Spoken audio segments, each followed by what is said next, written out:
Hello everyone, welcome back to Olivewood. Myself Pooja and monthly compilation में next part discuss करने वाले हैं about the national news and sports.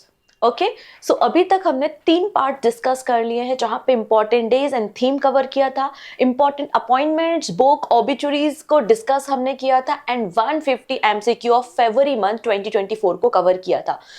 ये तीनों part सभी कॉम्पिटिटिव एग्जाम के लिए यूजफुल है, चाहे आप एसएससी की तैयारी कर रहे हो या फिर banking and regulatory body exam की प्रिपरेशन कर रहे हो। आज हम 4th सेगमेंट पे डिस्कशन करने वाले हैं विच इज नेशनल न्यूज, जहां पे हम कई सारी गवर्नमेंट स्कीम्स पे डिस्कशन करेंगे एंड स्पोर्ट्स की कुछ इंपॉर्टेंट न्यूज को आज हमें डिस्कस करना है। ये पार्ट भी सभी एग्जाम के लिए यूजफुल रहेगा। क्लियर? तो जल्दी से अपने सारे फ्रेंड्स को जो भी सीपीओ की प्रिपरेशन कर रहे हैं, आरपीएफ की प्रिपरेशन कर रहे हैं, एसबीआई की प्रिपरेशन कर रहे हैं या फिर सेबी, नाबार्ड, सिडबी की प्रिपरेशन कर रहे हैं, सबके साथ आप इसको शेयर कर सकते हैं जिससे वो लोग भी जुड़ सकें और पूरे मंथ को, फरवरी मंथ को रिवाइज कर सकें। क्योंकि आप सभी को तो पता है कि आप लोगों के पेपर, अगर एसएससी सीपीओ की बात करें तो मई में आपके पेपर होंगे, आपका पेपर आरपीएफ का भी होने वाला है और आरबीआई ग्रेड बी का पेपर भी जुलाई तक हो जाएगा। तो सभी के लिए करंट अफेयर्स यूजफुल होंगे। तो आइए स्टार्ट करते हैं आज का सेशन। ओके, आज हमें बात करनी है सम नेशनल न्यूज एंड स्पोर्ट्स पे फरवरी मंथ के। तो 2 सेगमेंट को हम यहाँ पे कवर करने वाले हैं। ओके, ये मैगजीन का ही एक छोटा सा पार्ट है। मैगजीन में सारी चीजें और भी डिटेल में हैं, और भी स्कीम्स हैं, तो आप इस मैगजीन को परचेस कर सकते हैं पीडीएफ बंडल कोर्स को ज्वाइन करके for regulatory body exam. And SSC का डिफरेंट कोर्स लॉन्च हुआ है, एसएससी में भी आपको मैगजीन मिल जाएंगी। डन? चलिए, ओके, तो सबसे पहले बात करते हैं national news. First national news है, election commission of India has collaborated with the film maker Rajkumar Hirani. Rajkumar Hirani के साथ इलेक्शन कमीशन ऑफ इंडिया ने एक एग्रीमेंट किया है और एक शॉर्ट फिल्म तैयार कर रहे हैं to spread awareness about the voting. Film का नाम क्या है? My vote my duty. ठीक है।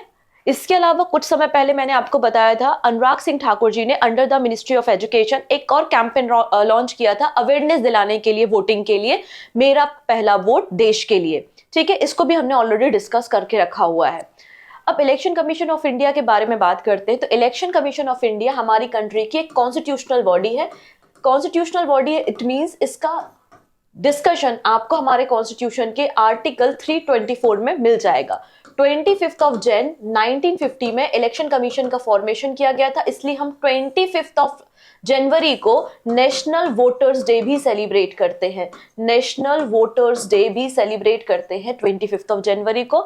हमारी कंट्री के first election commissioner Sukumar Sen हैं और first women VS Rama Devi रही हैं। अभी प्रेजेंट में 25th चीफ इलेक्शन कमिश्नर कौन है? राजीव कुमार है। इसके अलावा आपको पता है ये एक 3 मेंबर बॉडी है, 3 मेंबर बॉडी है जिसमें एक चीफ इलेक्शन कमिश्नर और उनकी हेल्प करने के लिए 2 इलेक्शन कमिश्नर होते हैं, अनूप चंद्र पांडे और अरुण गोयल है। इनका टेन्योर 6 ईयर या फिर 65 ईयर होता है, विच एवर इज अर्लियर।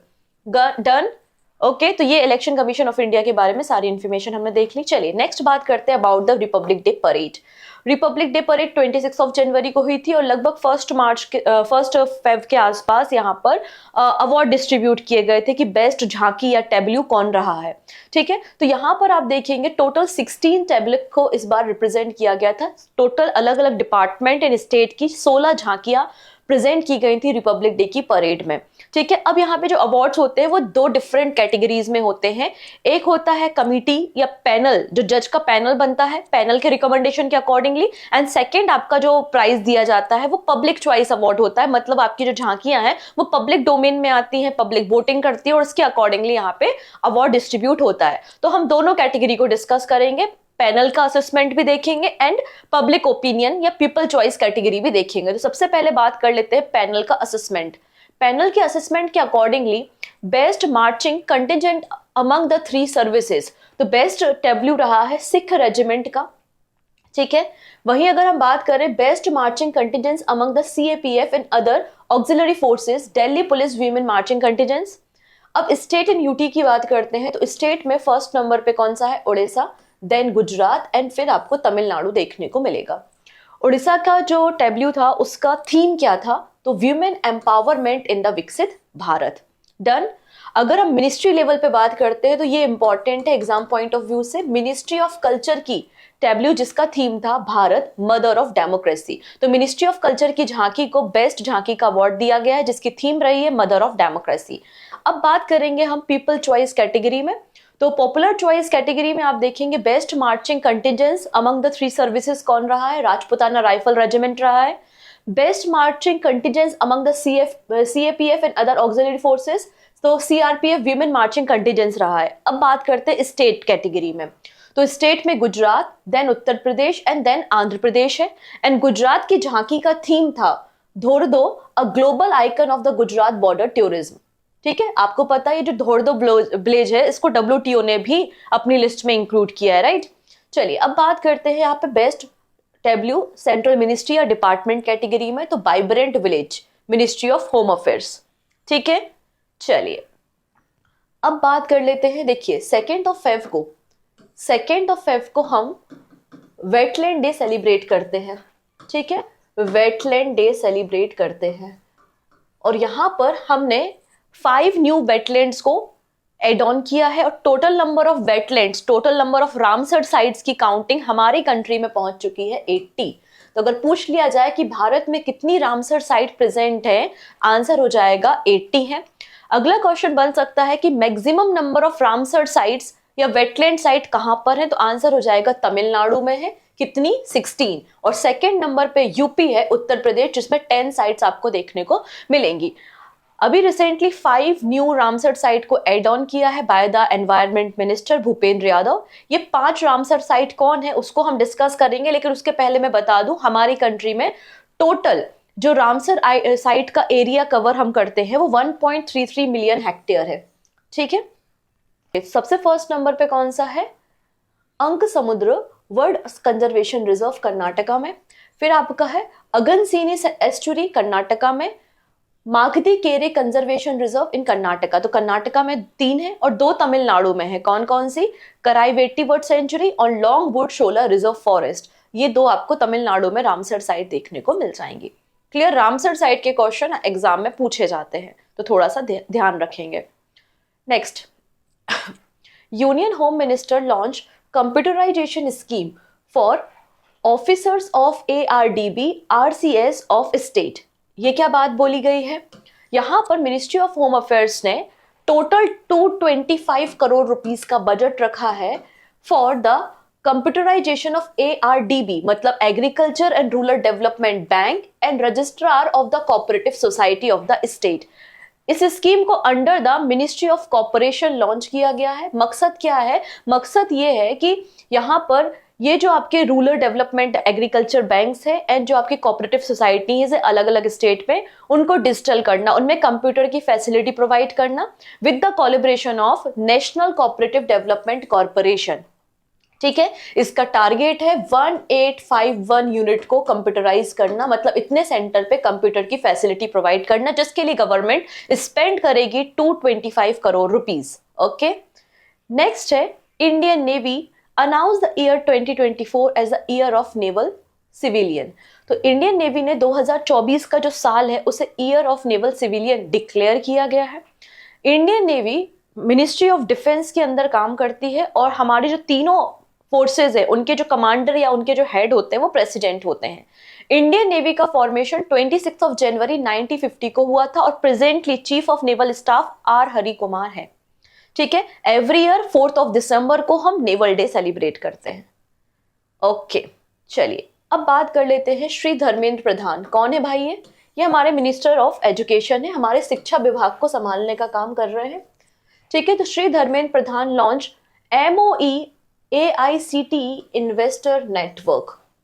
ठीक है, मिनिस्ट्री ऑफ एजुकेशन ने AICTE मतलब all India council for technical education के साथ मिलकर एक इन्वेस्टर नेटवर्क को लॉन्च किया है। क्लियर, अब ये क्या है इन्वेस्टर नेटवर्क? तो अब कोई स्टूडेंट है तो स्टूडेंट को मार्केट प्लेस पे अगर इनोवेशन करने के लिए स्टार्टअप फंडिंग की रिक्वायरमेंट होती है, एक मेंटोर की रिक्वायरमेंट होती है, तो ये एक इंटीग्रेटेड प्लेटफॉर्म प्रोवाइड करता है ऐसे स्टूडेंट्स को। It will bring student, faculty and investor and the market on the one platform. तो इस प्लेटफॉर्म में फैकल्टी भी होगी for the guidance purpose, investment करने के लिए बैंक्स और एंजल्स भी होंगे और स्टूडेंट तो ऑब्वियस सी बात है होंगे ही। तो एक इंटीग्रेटेड प्लेटफॉर्म है to strength up the culture of innovation and address the issue of startup funding. Clear, इसलिए इस पोर्टल को लॉन्च किया गया है। डन। इस पोर्टल को देखने के लिए इसमें कौन ऑनबोर्ड होगा, कौन से इन्वेस्टर्स आएंगे, कौन से स्टार्टअप्स को इंक्लूड किया जाएगा, ठीक है, उसका भी एक क्राइटेरिया होगा, जिसके लिए एक 10 मेंबर स्टीयरिंग कमेटी का फॉर्मेशन भी किया जाएगा। डॉक्टर अभय जेरे जिसके चेयरमैन होंगे। डॉक्टर अभय जेरे कौन है? डॉक्टर अभय वाइस चेयरमैन है AICTE के, ठीक है। चलिए नेक्स्ट बात कर लेते हैं। DPIIT organise nationwide one district one product Sampark event. तो पहला क्वेश्चन तो ये बन जाता है कि वन डिस्ट्रिक्ट वन प्रोडक्ट को कब लॉन्च किया गया था। ये प्रोग्राम से डायरेक्टली क्वेश्चन बन सकता है, क्योंकि जब IB ACIO का पेपर हुआ था तो डायरेक्टली ना स्कीम्स पे बिल्कुल इजी क्वेश्चन आए थे। अगर आप लोग डेली करंट अफेयर्स देख रहे हैं और कोई स्कीम आपने पढ़ी है तो वो क्वेश्चन आप कर पा रहे थे। उड़ान स्कीम के बारे में पूछा था कि उड़ान को कब लॉन्च किया गया था, वैसे यहाँ पे पूछा जा सकता है one district one product programme को कब लॉन्च किया गया। बहुत इजी क्वेश्चन होते हैं, लेकिन हमने पढ़ा नहीं होता या याद नहीं होता है, रिवीजन नहीं होता है, तो हमें छोटी छोटी सी चीजें रह जाती है। तो याद रखेंगे, वन डिस्ट्रिक्ट वन प्रोडक्ट को हमने 2018 में लॉन्च किया था। 2018 में इस प्रोजेक्ट को लॉन्च किया गया था by the ministry of food processing, ठीक है। इसका मकसद क्या है? हर एक डिस्ट्रिक्ट में अक्रॉस द कंट्री एक प्रोडक्ट को आइडेंटिफाई करना और उसको स्केल अप करना। ओके तो recently department for promotion of industry and internal trade ने एक नेशन वाइड कैंपेन रन किया था जिसका नाम था वन डिस्ट्रिक्ट वन प्रोडक्ट संपर्क इनिशिएटिव। इसमें क्या किया गया, अब अलग अलग क्राफ्टमैन आर्टिस्ट जिनके प्रोडक्ट को वन डिस्ट्रिक्ट में शामिल किया गया था, तो उस प्रोडक्ट को शामिल करने के बाद उन फार्मर्स या उन आर्टिस्ट की लाइफ में क्या क्या चेंजेस हुए, उनको क्या फायदा हुआ, तो उनका इंटरव्यू किया गया और उसको न्यूज़पेपर में प्रिंट कराया गया, ठीक है। इस पूरे कैंपेन को 15 स्टेट में रन किया गया था। 15 स्टेट में इसको रन किया गया था, पहली चीज। और PTI मतलब press information bureau, sorry PIB press information bureau और स्टेट गवर्नमेंट के कोलैबोरेशन से इस कैंपेन को रन किया गया था। PTI press trust of India होता है ये PIB है, press information bureau. Done. Next है CCares portal of CMPFO launched to process PF pension issue of the coal sector worker online। तो recently union minister of coal Prahlad Joshi, इन्होंने recently launch किया था एक वेब पोर्टल जिसका नाम था CCares, और इस CCare पोर्टल को तैयार किया था CDEC ने। CDEC कहाँ पर है? CDEC आपको पुणे में देखने को मिल जाएगा। CDEC मतलब centre for development of advance computing. उन्होंने इस पोर्टल को लॉन्च किया था। इस पोर्टल को coal mines provident fund organisation के लिए लॉन्च किया गया था। Coal mines provident fund organisation 1948 में बना था, जो कि कोल वर्कर्स को सिक्योरिटी प्रोवाइड करता है, उनके पेंशन से रिगार्डिंग जो भी उनकी शिकायतें होती हैं या उनके PF के रिगार्डिंग इस पोर्टल को डिजाइन किया गया था, जिसका हेडक्वार्टर आपको धनबाद झारखंड में देखने को मिल जाएगा। बात करते हैं घर पोर्टल से क्वेश्चन एग्जाम में बन सकता है कि रिसेंटली जो घर पोर्टल लॉन्च किया गया है उसका फुल फॉर्म क्या है। सो आंसर हो जाएगा go home and reunite portal have been developed and launched by the National Commission for Protection of Child Rights। मतलब NCPCR ने इस पोर्टल को डिजाइन किया है और लॉन्च किया है, ठीक है। इस प्रोजेक्ट का मकसद क्या है? इस प्रोजेक्ट का मकसद है डिजिटल मॉनिटर करना एंड ट्रैक करना the restoration and repatriation of childrens according to the protocol under the juvenile justice act 2015, ठीक है। तो बहुत सारे बच्चे जो छोटी उम्र में होते हैं, कोई क्राइम कर लेते हैं, तो उनको जुवेनाइल कोर्ट में रखा जाता है, तो उनको अपनी फैमिली से मिलाना, या कुछ बच्चे मिसिंग हो जाते हैं, अलग कंट्री में पहुंच जाते हैं, तो उनको अपनी फैमिली से रियूनाइट करना, और अगर कोई बच्चा गलत कामों में लगा हुआ है तो उसको रिहैब सेंटर भेजना और उसकी प्रॉपर डिजिटल मॉनिटरिंग करना, ट्रैकिंग करना, जिसके लिए घर पोर्टल को लॉन्च किया गया है, ठीक है। तो digital tracking and monitoring of the children who are in the juvenile justice system and have to be repatriated to other country, state और द डिस्ट्रिक्ट, तो उनको अपनी फैमिली से मिलवाने के लिए इसको लॉन्च किया गया है। नेक्स्ट है गांव चलो अभियान। इसको लॉन्च किया था बीजेपी गवर्नमेंट ने, और ये कैंपेन 4 से लेकर 11 फेब के बीच में रन हुआ था। इस कैंपेन में बेसिकली 7 लाख विलेजेस को कवर किया गया। इन 7 लाख गांवों में बीजेपी के जो कार्यकर्ता थे, बीजेपी के जो भी कह सकते हैं कार्यकर्ता या उसकी पार्टी के जो मेंबर थे, पार्टी वर्कर, इन गांवों में गए और इनका मकसद था कि हर एक गांव में मतलब लास्ट माइल तक हर एक व्यक्ति तक इंफॉर्मेशन पहुंचे अबाउट द गवर्नमेंट स्कीम जिन्हें लॉन्च किया गया था यहाँ पे बीजेपी गवर्नमेंट के दौरान, मतलब 2014 से 2023 तक के बीच में गवर्नमेंट ने कौन कौन सी स्कीम लॉन्च की है, क्या काम किए हैं, उनके बारे में लोगों को बताना। बेसिकली एज अ पार्ट है ये अपकमिंग इलेक्शन का, आप इसको ऐसा ले सकते हैं। चलिए, ईशा फाउंडेशन 242 फीट आदि शिवा स्टैच्यू अप्रूव्ड नियर जेवर एयरपोर्ट। यहाँ पे ईशा फाउंडेशन को अप्रूवल मिल गया है और ईशा फाउंडेशन आदि योगी की स्टैच्यू को तैयार करेगी। सिविल एविएशन ने, मिनिस्ट्री ऑफ सिविल एविएशन ने अप्रूवल दिया है। आदि योगी की स्टैच्यू 242 फीट की हाई स्टैच्यू होगी जिसका कंस्ट्रक्शन ईशा फाउंडेशन करेगा, ठीक है। और इसे जेवर एयरपोर्ट उत्तर प्रदेश में रेडी किया जाएगा, उनके प्रेमाइसेस में इसको रेडी किया जाएगा। लगभग 2 एकड़ एरिया में इसे तैयार किया जाएगा, ठीक है। अगर हम लॉर्ड शिवा की टॉलेस्ट स्टैच्यू के बारे में बात करें तो प्रेजेंट में भगवान शंकर की जो टॉलेस्ट स्टैच्यू है वो 369 फीट हाई स्टैच्यू है ऑफ शिवा। इसे नाथद्वारा या नाथवाड़ा में कंस्ट्रक्ट किया गया है राजस्थान में। नाथवाड़ा इन राजस्थान में आपको ये स्टैच्यू देखने को मिल जाएगी, ठीक है। Rajsamand district of Rajasthan. विश्वास स्वरूपम स्टैच्यू का नाम क्या है? विश्वास स्वरूपम, जो कि लॉर्ड शिवा की स्टैच्यू है। कुछ स्टैच्यू बहुत इंपॉर्टेंट है जैसे कि statue of oneness, statue of unity, यहाँ पे आपने बात कर ली है विश्वास स्वरूपम। तो ये किसकी स्टैच्यू है, ये आपके लिए बहुत इंपॉर्टेंट है। तो अगर आपको पता है कि स्टैच्यू ऑफ वननेस किसका स्टैच्यू है तो आप कमेंट करके बताइए कि स्टैच्यू ऑफ वननेस किस पर्सन का या पर्सनालिटी का स्टैच्यू है, ठीक है, स्टैच्यू ऑफ वननेस। चलिए अब बात करते हैं अडानी ग्रुप के बारे में। अडानी ग्रुप ने इन्वेस्ट किए हैं $1.2 बिलियन कॉपर प्लांट के लिए to boost India's metal production. Gautam Adani led Adani group is constructing the world largest single location copper manufacturing plant. तो जब कोई चीज वर्ल्ड की लार्जेस्ट होती है और इंडिया में कंस्ट्रक्ट हो रही है तो एग्जाम के लिए इंपॉर्टेंट हो जाती है, ठीक है। World largest single location copper plant manufacturing plant को मुंद्रा गुजरात में ओपन किया जा रहा है by the Adani group. $1.2 billion इसके लिए इन्वेस्ट किए हैं और इसकी कैपेसिटी कितनी होगी? 1 मिलियन टन। 1 मिलियन टन ये कॉपर का प्रोडक्शन करेगा बाय 2029, ठीक है। इससे का मकसद क्या है? तो हमारा जो कॉपर इंपोर्ट है, हम जो कॉपर इंपोर्ट करते हैं वो डिक्लाइन होगा। कॉपर का इस्तेमाल हम अगर आप देखो तो इलेक्ट्रिकल चार्जिंग या चार्जिंग इंफ्रास्ट्रक्चर को रेडी करने में, और हमारे कई सारे मेटल वर्क में कॉपर का इस्तेमाल होता है, बैटरीज में कॉपर का इस्तेमाल होता है। तो उसको हम इंपोर्ट कम करें और भारत में ही ज्यादा से ज्यादा प्रोडक्शन हो, इसलिए इस फैसिलिटी को ओपन किया जा रहा है। कच्छ कॉपर लिमिटेड जो कि एक सब्सिडरी है अडानी इंटरप्राइजेस लिमिटेड की, वो इस कॉपर रिफाइनरी या मैन्युफैक्चरिंग प्लांट को सेटअप करेगी, ठीक है। और 1 मिलियन टन पर एनम इसका प्रोडक्शन पहुंच जाएगा बाय द 2029। फेज मैनर में इसको डिजाइन किया जाएगा और एक ग्रीन फील्ड कॉपर रिफाइनरी आपको ये देखने को मिलेगी। अभी फिलहाल कॉपर के प्रोडक्शन में सबसे फर्स्ट कंट्री कौन सी है? तो अभी फिलहाल कॉपर का कंसंट्रेशन आपको चिली एंड पेरू में देखने को मिलता है। ये 38% पूरे वर्ल्ड के टोटल प्रोडक्शन में कंट्रीब्यूट करते हैं। इंडिया में अभी कौन सी सबसे बड़ी स्मेल्टर है, सबसे बड़ी मैन्युफैक्चरिंग कंपनी है जो कि कॉपर को रेडी कर रही है? करेंटली हमारी कंट्री में हिंडेल्को इंडस्ट्री लिमिटेड है जिसकी कैपेसिटी 0.5 मिलियन टन है। और जब ये रेडी हो जाएगा नया प्लांट, इसकी कैपेसिटी 1 मिलियन टन हो जाएगी। इसलिए कहा गया है कि वर्ल्ड का largest single location copper manufacturing plant होगा। Done.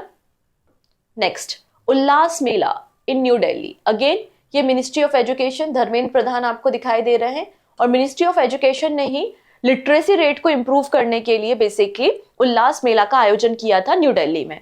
Ullas Mela organise by department of school education and literacy under the ministry of education, ठीक है। यहाँ पे गवर्नमेंट का टारगेट है कि जब हमारी नेक्स्ट सेंसस होगी, तो जब हम वहां पे नेक्स्ट सेंसस में लिटरेसी रेट कैलकुलेट करेंगे तो हमारा टारगेट है कि उस समय तक हमारा जो लिटरेसी रेट हो वो 100% हो जाए। मतलब हमारे देश के हर एक व्यक्ति तक शिक्षा पहुंचे और 100% साक्षरता दर हो। इसके लिए एक मोटो डिसाइड किया गया है, जन जन साक्षर। ये 2 दिन का कार्यक्रम था, उल्लास नव भारत साक्षरता कार्यक्रम, ठीक है। Under the new education policy 2020 इसको लॉन्च किया गया है, ठीक। India to fence Indo Myanmar border for enhance security. अभी recently ministry of home affairs Amit Shah ji के द्वारा अनाउंस किया गया था कि इंडिया और म्यांमार की जो बॉर्डर है यहाँ पर आप देख सकते हैं काफी लंबी बॉर्डर आपको ये इंडिया और म्यांमार की बॉर्डर देखने को मिल रही है। ये बॉर्डर हम शेयर करते हैं मिजोरम, मणिपुर, नागालैंड एंड अरुणाचल प्रदेश के साथ, और ये टोटल बॉर्डर 1643 किलोमीटर की आपको बॉर्डर देखने को मिलेगी। 1643 किलोमीटर की आपको ये बॉर्डर देखने को मिलेगी जो हम म्यांमार के साथ शेयर करते हैं। तो यहाँ पे माइग्रेशन बहुत ज्यादा हो रहा है, और जो फ्री रिजिम चलती है, फ्री मूवमेंट रिजिम, जिसके कारण लोग आ जा सकते हैं अप टू 16 किलोमीटर के एरिया तक। ठीक है, तो इससे भी काफी ज्यादा माइग्रेशन हो रहा है। तो माइग्रेशन को रोकने के लिए सिक्योरिटी कंसर्न के हिसाब से, और जो नार्कोटिक्स या ड्रग्स की सप्लाई भी हो जाती है उसको रोकने के लिए यहाँ पे प्रॉपर फेंसिंग करने की बात हमारे होम मिनिस्टर ने कही है। क्लियर? बाकी आप यहाँ पे पढ़ सकते हैं। अच्छा हाँ, फ्री मूवमेंट रेजिम की अगर हम बात करें तो आप इसके बारे में इंफॉर्मेशन यहाँ से ले सकते हैं, ये इंफॉर्मेशन भी यहाँ पे मेंशन है। चलिए अब बात कर लेते हैं। Union culture minister G Kishan Reddy inaugurates India's first digital national museum of epigraphy. Epigraphy क्या होती है? आप लोग ने अशोक के इंस्क्रिप्शन पढ़े होंगे, या किसी भी स्टोन पे कुछ इनग्रेव्ड होता है, कुछ लिखा होता है किसी मेटल पे, स्टोन पे या अदर मटेरियल पे, तो उसको पढ़ने की जो तरीका होता है, स्टडी होती है, वो एपिग्राफी कहलाती है। तो जी किशन रेड्डी जी के द्वारा इंडिया का पहला digital national museum of epigraphy का फाउंडेशन स्टोन रखा गया है सलार जंग म्यूजियम में, सलार जंग म्यूजियम में। ठीक है, जिसमें कई सारे स्क्रिप्ट्स को यहाँ पे रखा जाएगा in the digital form. Next है समर्थ सेंटर। समर्थ का फुल फॉर्म एग्जाम में पूछा जा सकता है, और समर्थ पोर्टल का मकसद क्या है, एम क्या है, इसको पूछा जा सकता है। ठीक है, तो recently minister of state for heavy industry inform the Lok Sabha about the Samarth centre. Samarth का फुल फॉर्म क्या है? Smart advance manufacturing and rapid transformation hub. Smart advance manufacturing and rapid transformation hub Samarth का फुल फॉर्म है। ठीक है, इसे तैयार किया गया था एमएसएमई जो इंडस्ट्री है उनको स्ट्रेंथ अप करने के लिए। इसमें जो एमएसएमई इंडस्ट्रीज है ना, उनको बेसिकली सेमिनार कंडक्ट कराए जाते हैं, अवेयरनेस ट्रेनिंग प्रोग्राम से अवेयरनेस दिलाई जाती है। जो भी हम डिजिटल वर्ल्ड में नई टेक्नोलॉजी, या फिर आप कह सकते हैं एमएसएमई को सॉफ्टवेयर डेवलपमेंट की रिक्वायरमेंट है, आईटी की रिक्वायरमेंट है, तो उसको ये सपोर्ट करते हैं। ठीक है, next Kilkari programme launched in the Gujarat and Maharashtra as a part of Digital Health India program। तो रिसेंटली किलकारी एक centralise interactive voice response based mobile health service है, जो कि free of cost weekly and appropriate time में AV messages provide करता है। कोई pregnant lady है, बच्चे की केयर के रिगार्डिंग कोई कंसर्न है, कोई मैसेज है कि क्या फूड देना चाहिए बच्चों को, इस तरीके से जो भी कंसर्न होते हैं उसके लिए इस किलकारी प्रोग्राम को लॉन्च किया गया है गुजरात एंड महाराष्ट्र में। ठीक है, और ये 18 स्टेट और यूटी में ऑपरेशनल होगा to deliver 72 audio message weekly via the IVRS and focusing on the reproductive, maternal, neonatal and the child health care. PM inaugurate ONGC institute integrated sea survival training centre Goa. ये हमारे country का पहला सी survival training centre है, जिसे गोवा में open किया गया है बाय द ONGC। क्योंकि अभी तक हमारे जो भी पर्सनल थे, जो कि ऑयल माइनिंग में लगे हुए हैं, ऑयल डिगिंग में लगे हुए हैं, ONGC में काम करते हैं, समुद्र में कई घंटों तक उन्हें काम करना होता है, इनकी ट्रेनिंग अदर कंट्रीज में हम कराते थे, क्योंकि हमारे देश में ऐसी कोई ट्रेनिंग फैसिलिटी नहीं थी। तो फाइनली यहाँ पर integrated sea survival training centre को ओपन किया गया है गोवा में। ठीक है, इसमें ट्रेनिंग प्रोवाइड की जाएगी। 10,000 से 15,000 पर्सनल को एवरी ईयर ट्रेनिंग प्रोवाइड यहाँ पे की जाएगी, जिससे वो लंबे समय तक समुद्र में काम कर सकते हैं, और जो भी इमरजेंसी कंडीशंस होती हैं उनमें वो अपनी जान बचा सकते हैं और दूसरों की भी जान बचा सकते हैं। ठीक है, इतनी चीजें डन। नेक्स्ट है first fair price shop include on the open network digital commerce. ONDC के बारे में हमने पहले भी डिस्कस किया है कि ई कॉमर्स सेक्टर, जैसे कि आपको अमेजॉन या फ्लिपकार्ट देखने को मिलते हैं, उनको ही काउंटर करने के लिए ONDC को गवर्नमेंट लॉन्च कर रही है, जहाँ पे स्मॉल वेंडर्स, स्मॉल शॉपकीपर और कई सारी शॉप्स, आप यहाँ पे मर्चेंट्स जो है वो अपने शॉप को ला सकते हैं, अपने प्रोडक्ट को बेच सकते हैं, अपनी इनकम को डबल कर सकते हैं। तो यहाँ पे ONDC पे फर्स्ट फेयर प्राइस शॉप को लाया गया है। ठीक है, as a part of digital India initiative the government of India has launch a pilot programme to onboard the fair price shops in Una and Hamirpur district of the Himachal Pradesh. ठीक है, लगभग 11 FPS को लाया गया है, जिनमें से 5 FPS लोकेटेड है ऊना डिस्ट्रिक्ट में और 6 FPS लोकेटेड है हमीरपुर डिस्ट्रिक्ट में। पहली ONDC ओएनडीसी प्लेटफॉर्म के साथ फर्स्ट फेयर प्राइस शॉप को इंटीग्रेट किया गया है, जिससे इनकम को इंक्रीज किया जा सके। इनिशिएटिव इसका यही है, एम इसका यही है। ठीक है, फेयर प्राइस शॉप्स क्या होती हैं? ये शॉप लाइसेंस शॉप होती हैं और इनका टारगेट होता है कि जो टारगेटेड पब्लिक डिस्ट्रीब्यूशन सिस्टम के मतलब मेंबर्स हैं, पीडीएस सिस्टम्स के लिए ये काम करती हैं। इसेंशियल कम्युनिटीज को, राशन कार्ड होल्डर को प्रोवाइड करने का काम करती हैं और रजिस्टर होती हैं under the national food security act 2013। Next है डिजी रेडी सर्टिफिकेशन। किसने लॉन्च किया है? चलो देख लेते हैं।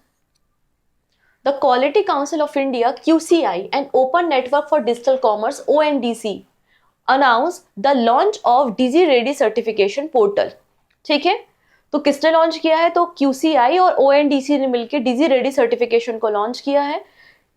क्या है इसका मतलब? कि कोई MSME है और वो ONDC प्लेटफॉर्म पे आना चाहता है, तो क्या वो डिजिटली रेडी है, उसके पास सारे रिसोर्सेज है, उसको सारी टर्मिनोलॉजी पता है, या उसको अभी थोड़ा और समय लगेगा डिजिटल रेडी होने के लिए, अपनी शॉप को, अपने बिजनेस को लाने के लिए। So digi ready certificate aim to assess and certify digital readiness of the micro, small and medium enterprises entities, जिससे वो सेल्फ असेसमेंट कर सकें कि वो रेडी हैं कि नहीं है। QCI क्या होता है? तो QCI quality council of India होता है। 1997 में इसका फॉर्मेशन किया गया था under the department of industrial policy and promotion, ministry of commerce and industry.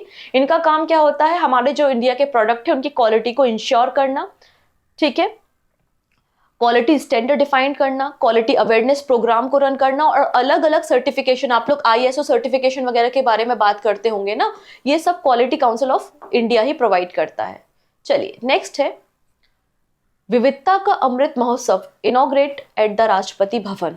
तो 4 डे का कल्चरल फेस्टिवल था जिसको इनॉग्रेट किया गया था by the president Droupadi Murmu, जिसका नाम था विविधता का अमृत महोत्सव।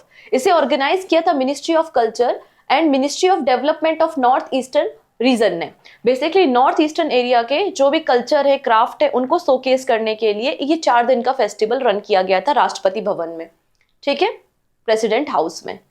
चलिए अगली बात करते हैं विद्यांजलि स्कॉलरशिप प्रोग्राम के बारे में। तो recently union minister of education and skill development and entrepreneurship launch the EDCI Vidyanjali scholarship programme in New Delhi.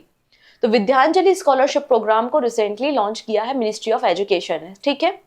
The Vidyanjali programme was launch by the prime minister Narendra Modi in September 2021।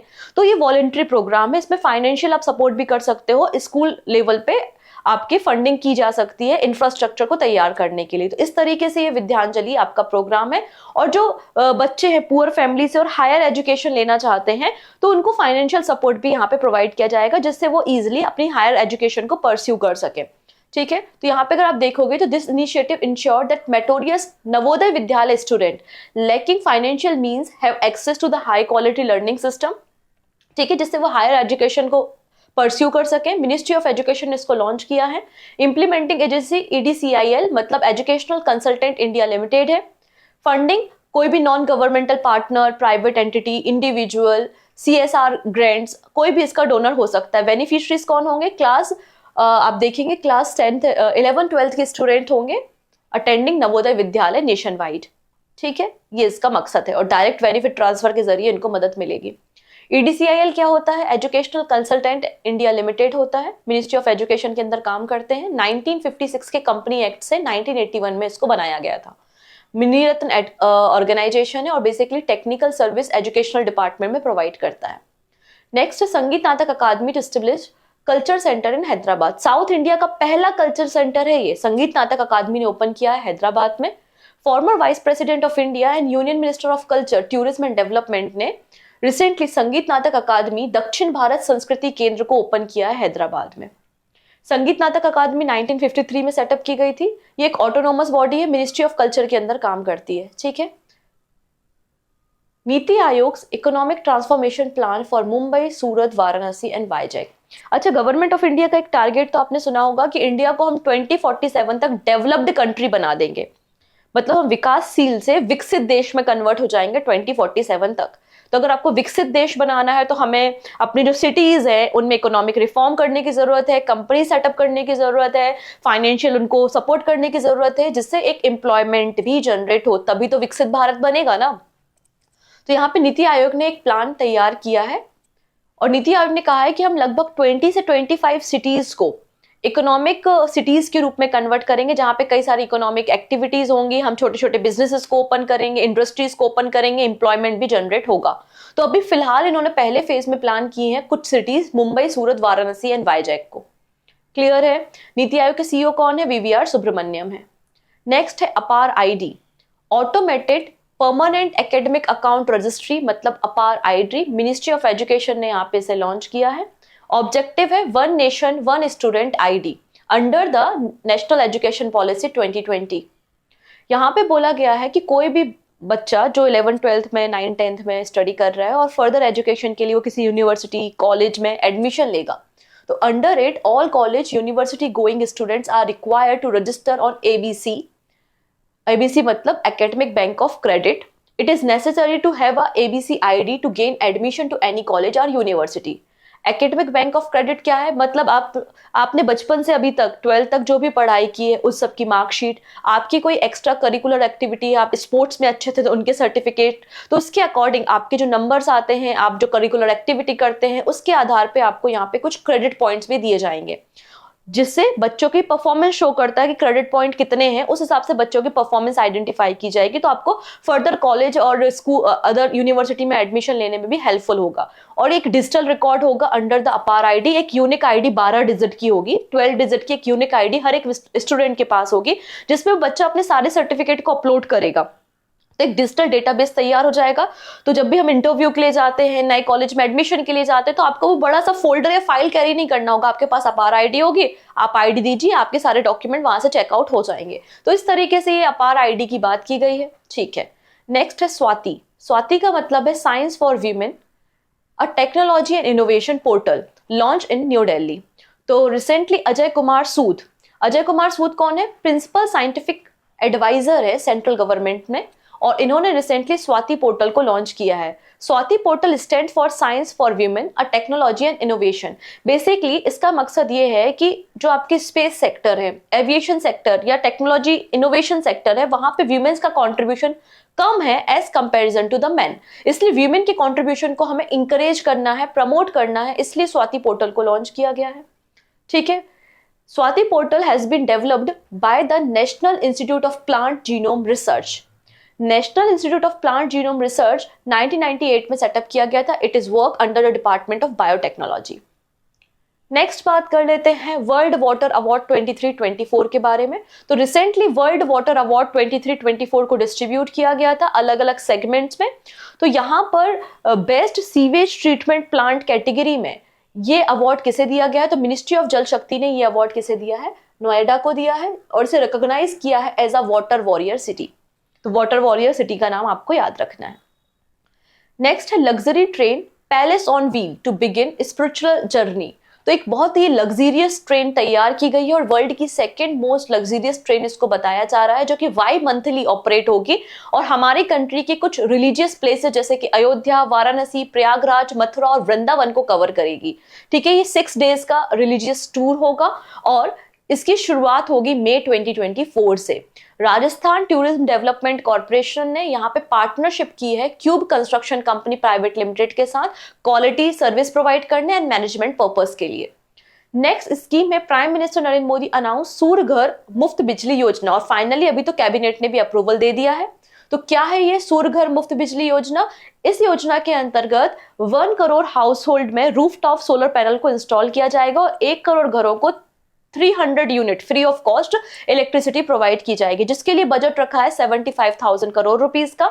ठीक है, और यहाँ पे कहा गया है कि अगर कोई भी हाउस होल्डर अपने घर में रूफटॉप सोलर पैनल को इंस्टॉल करना चाहता है तो उसको सब्सिडी रेट पे 7% इंटरेस्ट रेट पे आपको लोन भी प्रोवाइड किया जाएगा, और आप वेंडर की भी मदद ले सकते हैं यहाँ पे अपने रूफटॉप सोलर पैनल को इंस्टॉल करने के लिए।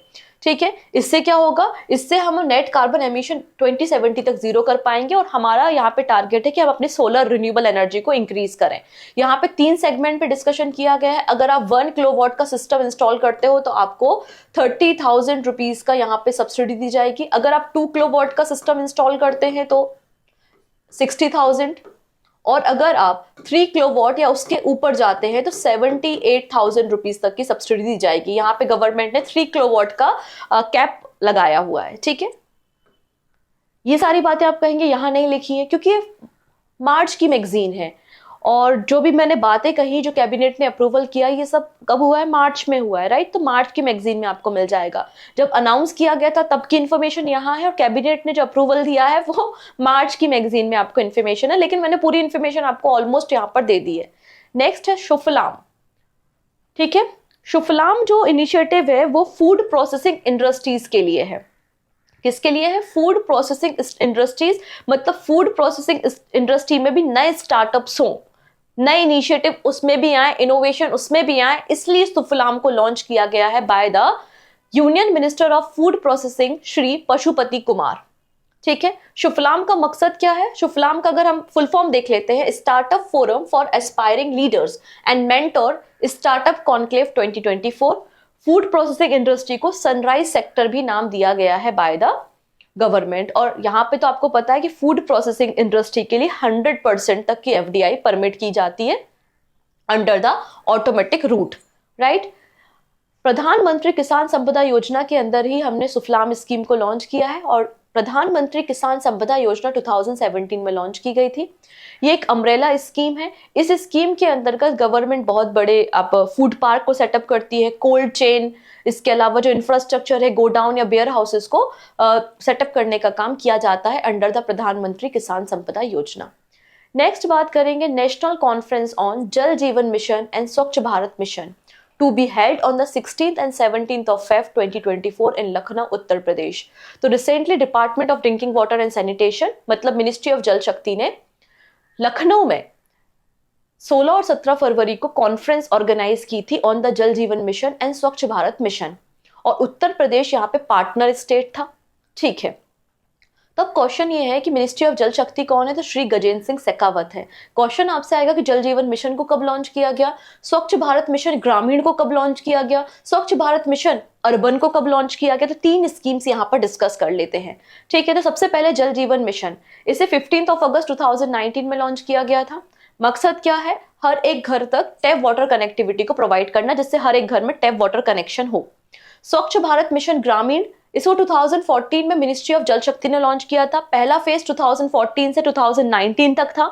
सेकेंड फेज अभी रन हो रहा है हमारी कंट्री में 2020 से 24-25 तक चलेगा, जिसके लिए गवर्नमेंट ने अब देखो गवर्नमेंट ने 1,40,000 करोड़ रुपीस का बजट रखा है। Top performing state under the स्वच्छ भारत मिशन ग्रामीण कौन कौन से हैं? तो तेलंगाना स्टेट, तमिलनाडु, उड़ीसा एंड उत्तर प्रदेश है। ठीक है, अगर हम स्वच्छ भारत मिशन अर्बन की बात करते हैं तो इसे भी 2014 में लॉन्च किया गया था, लेकिन इसे ministry of housing and urban affairs ने लॉन्च किया था। ग्रामीण वाले को जल शक्ति ने लॉन्च किया था और अर्बन वाले को ministry of housing and urban affairs ने लॉन्च किया था। इसके भी 2 फेज हैं। पहला फेज 2014 से 2020 तक था, दूसरा फेज 2021 से 2026 तक है और 1.41 लाख करोड़ रुपीस गवर्नमेंट ने यहाँ पे बजट रखा है। नेक्स्ट है smart Gram Panchayat. Union minister of rural development and Panchayati Raj Shri Giriraj Singh ji ने इनॉग्रेट किया है स्मार्ट ग्राम पंचायत। अब ग्राम पंचायत स्मार्ट कब होंगी? जब उनके पास, ग्राम पंचायतों के पास कंप्यूटर होंगे, कंप्यूटर में वाईफाई कनेक्शन होगा, डिजिटल कनेक्टिविटी होगी, उनके रिकॉर्ड डिजिटल फॉर्म में स्टोर हो पाएंगे, उसके बाद ही तो हमारी ग्राम पंचायत स्मार्ट होंगे। तो जो प्राइम मिनिस्टर मोदी का पीएम वानी है, पीएम वानी का मतलब है prime minister wifi access network interface को ग्राम पंचायत तक पहुंचाने के लिए स्मार्ट ग्राम पंचायत को लॉन्च किया गया है और इसे बेगूसराय बिहार से लॉन्च किया गया है। कहां से लॉन्च किया गया है? बेगूसराय बिहार से लॉन्च किया गया है। बिहार की पहली डिस्ट्रिक्ट है बेगूसराय जिसमें इसको लॉन्च किया गया है। ठीक है, अंडर द राष्ट्रीय ग्राम स्वराज अभियान इसको भी रिवैम्प किया गया है। ठीक है, इसमें क्या इंक्रीमेंट हुआ है वो भी हम देख लेते हैं। तो मिनिस्ट्री ऑफ पंचायती राज का यहाँ पे टारगेट है कि पीएम वानी को हमें 455 ग्राम पंचायत तक पहुंचाना है और इसकी शुरुआत बेगूसराय एंड रोहतास से हुई है बिहार में फाइनेंशियल ईयर 23-24 के लिए। राष्ट्रीय ग्राम स्वराज अभियान, अगर इसका बैकग्राउंड देखेंगे तो इस स्कीम को पहली बार कैबिनेट ने 2018 में प्रपोज किया था, अप्रूव किया था और उसके बाद 2018 से 2022 तक इसको इम्प्लीमेंट किया गया अंडर द मिनिस्ट्री ऑफ पंचायती राज। बाद में कैबिनेट को रिक्वायरमेंट लगे कि हमें राष्ट्रीय ग्राम स्वराज अभियान को फर्दर इंक्रीज करना चाहिए, तो इसको 2022 से 26 तक के लिए एक्सटेंड कर दिया गया है। ये जो गवर्नमेंट इसमें फंडिंग करती है वो सारे स्टेट के लिए जो फंडिंग होती है वो 60 और 40 के रेशियो में होती है, मतलब 60% शेयर सेंट्रल गवर्नमेंट का होगा, 40% शेयर स्टेट गवर्नमेंट का होगा। लेकिन हिली एरियाज जो होते हैं, जो हिली स्टेट है, उसमें ये रेशियो 90:10 का होता है और यूटी के लिए 100% फंडिंग इस सेंट्रल गवर्नमेंट के द्वारा किया जाता है। नेक्स्ट है supreme court strike down electoral bond scheme unconstitutional. Recently supreme court ने इलेक्टोरल बॉन्ड स्कीम को अनकॉन्स्टिट्यूशनल डिक्लेयर कर दिया है, ठीक है। और सुप्रीम कोर्ट ने कहा है कि इमीडिएट इफेक्ट से हम यहाँ पे बोलते हैं कि एसबीआई अब इलेक्टोरल बॉन्ड को इशू नहीं करेगा। इसके अलावा इलेक्शन कमीशन ऑफ इंडिया को भी डायरेक्शंस दिए हैं कि आप एसबीआई से सारा डेटा कलेक्ट करो कि 2019 से अभी तक किस पार्टी को कहां से कितनी फंडिंग की गई है, क्योंकि सुप्रीम कोर्ट ने कहा है कि electoral bond scheme fundamental rights को ब्रीच करती है। कौन कौन से राइट? तो आर्टिकल 14, आर्टिकल 21 और आर्टिकल 19 सब क्लॉज 1A को ये ब्रीच करती है। इलेक्टोरल बॉन्ड स्कीम को 2017 में लाया गया था, ठीक है, और इसे इंप्लीमेंट किया गया था 2018 में। 2018 में इलेक्टोरल बॉन्ड स्कीम को इंप्लीमेंट किया गया था। इलेक्टोरल बॉन्ड इशू करने की जो रिस्पॉन्सिबिलिटी या फिर ऑर्गेनाइजेशन है वो केवल एसबीआई की कुछ सिलेक्टेड ब्रांचेस होती हैं। उन सिलेक्टेड ब्रांचेस से एसबीआई इलेक्टोरल बॉन्ड इशू करती थी, ठीक है। Next, new Delhi world book fair 2024। तो recently national book trust, ministry of education ने वर्ल्ड बुक फेयर को ऑर्गेनाइज किया था न्यू दिल्ली में, जिसकी गेस्ट कंट्री सऊदी अरेबिया था और जिसकी थीम थी multilingual India a living tradition, ठीक है। चलिए नेक्स्ट है India to build naval bases in Agatti and Minicoy island. आप लोगों को जो मैंने करंट अफेयर्स में बताया ही है कि मिनिकॉय में आईएनएस जटायु को 6 मार्च को लॉन्च किया गया है, ठीक है, जो आपका नेवल बेस है। तो यहाँ पे गवर्नमेंट ऑफ इंडिया का प्लान है, मतलब हमारे डिफेंस मिनिस्टर का प्लान है कि हम अगेती और मिनिकॉय में 2 नेवल बेसिस को तैयार करेंगे और आईएनएस जटायु को लॉन्च किया गया है 6 मार्च को मिनिकॉय पे, ठीक है। मिनिकॉय पे जो हमने आईएनएस जटायु को लॉन्च किया है वो लक्षद्वीप में 2nd नेवल बेस है हमारे इंडिया का। अब यहाँ पर आप देख सकते हैं कुछ इन्फॉर्मेशन है, additional information about the Lakshadweep. 8 degree channel और 9 डिग्री चैनल पर बताया गया है कि 8 डिग्री चैनल मालदीव्स को मिनिकॉय से अलग करती है और 9 डिग्री चैनल मिनिकॉय को लक्षद्वीप से अलग करता है, ठीक है। चलिए हम बात करते हैं अगेन फेम स्कीम के बारे में। तो फेम का फुल फॉर्म एग्जाम में पूछा जाता है। फेम स्कीम किस सेक्टर के लिए काम करती है, ये भी क्वेश्चन पूछा गया है। और फेम स्कीम को कब लॉन्च किया गया था, ये भी हमारे लिए इंपॉर्टेंट क्वेश्चन है। तो आइए अभी हम डिस्कस करते हैं कि रिसेंटली न्यूज में क्यों है। The ministry of heavy industry announce that the scheme outlay of FAME India Phase 2 has been enhanced from 10,000 crore to 11,500 crore under the FAME India scheme। तो यहाँ पे जो फेज 2 चल रहा है फेम इंडिया स्कीम का, उसके लिए पहले बजट आया था 10,000 करोड़ रुपीस और अभी इसको recently ministry of heavy industry ने इंक्रीज करके 11,500 करोड़ रुपीस कर दिया है। ये बजट कब तक के लिए है? 31 मार्च 2024 तक के लिए है, या फिर जब तक फंड अवेलेबल होता है यहाँ पर फेज 2 के लिए, ठीक है। तो फेम स्कीम क्या है? तो फेम का मतलब है faster adoption and manufacturing of electrical vehicles in India scheme. तो आप समझ सकते हैं कि मिनिस्ट्री ऑफ हैवी इंडस्ट्री की स्कीम है, किसके लिए है ये स्कीम? जो आपके इलेक्ट्रिकल व्हीकल्स मैन्युफैक्चरर्स है या इंफ्रास्ट्रक्चर प्रोवाइडर है, उनके लिए स्कीम है कि आपने इलेक्ट्रिकल व्हीकल बनाया और आप चार्जिंग स्टेशन बनाते हो, तो आप लोगों के लिए ये स्कीम है, फेम स्कीम, ठीक है। फेज 1 इसका 2015 में लॉन्च हुआ था, जो कि एंड हो गया था 2019 में, ठीक है। फिर नेक्स्ट फेज आया था 2022 से 24 तक रन हो रहा है और गवर्नमेंट का टारगेट है कि हम 2030 तक 30% हमारे इंडिया के टोटल पॉपुलेशन को टोटल ट्रांसपोर्टेशन को, यहाँ पे गवर्नमेंट का टारगेट है कि हम 2030 तक इंडिया के टोटल ट्रांसपोर्टेशन को 30% टोटल ट्रांसपोर्टेशन का इलेक्ट्रिकल व्हीकल में कन्वर्ट कर देंगे। नेक्स्ट बात करते हैं फार्मर प्रोटेस्ट 2.0 की डिमांड। तो हालांकि मैंने डेली करंट अफेयर्स में इसको काफ़ी डिटेल में डिस्कस किया था, अभी कुछ की पॉइंट्स हम यहाँ पे डिस्कस कर लेते हैं कि पंजाब, हरियाणा और उत्तर प्रदेश के जो फार्मर्स हैं उनका प्रोटेस्ट चल रहा है और वो बात कर रहे हैं लीगलाइज करने के लिए। किसे लीगलाइज करने? मिनिमम सपोर्ट प्राइस एमएसपी को लीगलाइज करने की डिमांड हो रही है। इसके जो लीडर है वो किसान मजदूर मोर्चा एंड संयुक्त किसान मोर्चा के politician and non political party है, जिसमें कई सारे फार्मर्स पार्टिसिपेट कर रहे हैं। उनकी कुछ डिमांड्स है। पहली डिमांड तो आपको क्लियर है कि लीगलाइज करना है एमएसपी को, और फिर एमएसपी को लीगलाइज तो आप करो ही करो, और एमएसपी जो आप डिसाइड करो वो स्वामीनाथन कमीशन रिपोर्ट या स्वामीनाथन फॉर्मूले से आप डिसाइड करो। स्वामीनाथन कमीशन को 2004 में डिजाइन किया गया था और इन्होंने एमएसपी के लिए एक फॉर्मूला दिया था जिसको हम C2 + 50% बोलते हैं। तो अगर इन जनरल पूछ लिया जाए कि स्वामीनाथन फॉर्मूला क्या है, तो आपको पता होना चाहिए कि C2 + 50% स्वामीनाथन फॉर्मूला है। ठीक है, और क्या डिमांड है? इन्होंने कहा है कि जो किसानों पे कर्जा है और जो फार्मिंग में जुड़े हुए फार्मर्स और लेबरर्स हैं, उनका सारा जो लोन है उसको वेव ऑफ किया जाए। ठीक है, इसके अलावा जो प्रीवियस प्रोटेस्ट हुआ था specially in the Lakhimpur Kheri case, तो सभी जो फार्मर्स की डेथ हुई है उनकी फैमिली को रियम्बर्समेंट किया जाए, उनकी फैमिली को फाइनेंशियल सपोर्ट प्रोवाइड किया जाए और उनकी फैमिली के एक मेंबर को गवर्नमेंट जॉब दी जाए। फिर national commission for spices, chilli and turmeric को बनाने की बात की गई है। फिर बोला है कि फार्मर्स अगर रिटायर हो जाते हैं, मतलब 58 ईयर्स के ऊपर के जो फार्मर्स हैं उनको 10,000 रुपीज पर मंथ यहाँ पे पेंशन प्रोवाइड की जाए, मंथली पेंशन। मनरेगा में जो काम आप देते हो 100 डेज का, उसको इंक्रीज करके 200 डेज कर दिया जाए और WTO से विथड्रॉ कर ले इंडिया। सबसे इंटरेस्टिंग डिमांड यही है इनकी। ठीक है, चलिए नेक्स्ट बात कर लेते हैं। Union minister of port shipping and waterway Sarbananda Sonowal inaugurated Kalughat inland waterway transport terminal और national waterway 1 in Bihar. So national waterway 1 आपको गंगा ब्रह्मपुत्र रिवर पे देखने को मिलता है, जो प्रयागराज से हल्दिया तक है। तो इसी प्रयागराज से हल्दिया तक जो नेशनल वाटरवे 1 है, वहीं पर कालूघाट इनलैंड वाटरवे ट्रांसपोर्ट टर्मिनल को बिहार में ओपन किया गया है। हमारे जो पोर्ट शिपिंग वाटरवे मिनिस्टर है सर्बानंद सोनोवाल ने इस टर्मिनल को कंस्ट्रक्ट करने में 82.48 करोड़ रुपए का कॉस्टिंग आया है। इससे क्या होगा? हमारी कार्गो कैपेसिटी इनहांस हो जाएगी।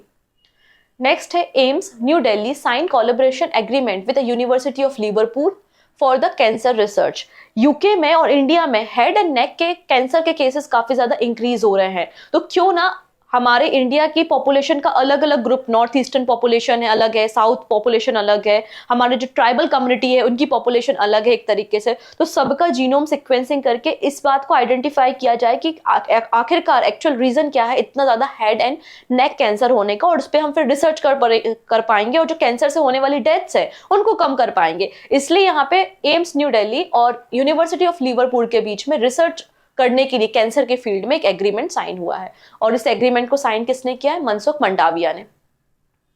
नेक्स्ट है AFMS and IIT Roorkee joint hand to foster research. Recently arm force medical service ने IIT रुड़की के साथ एक एग्रीमेंट पे साइन किया है।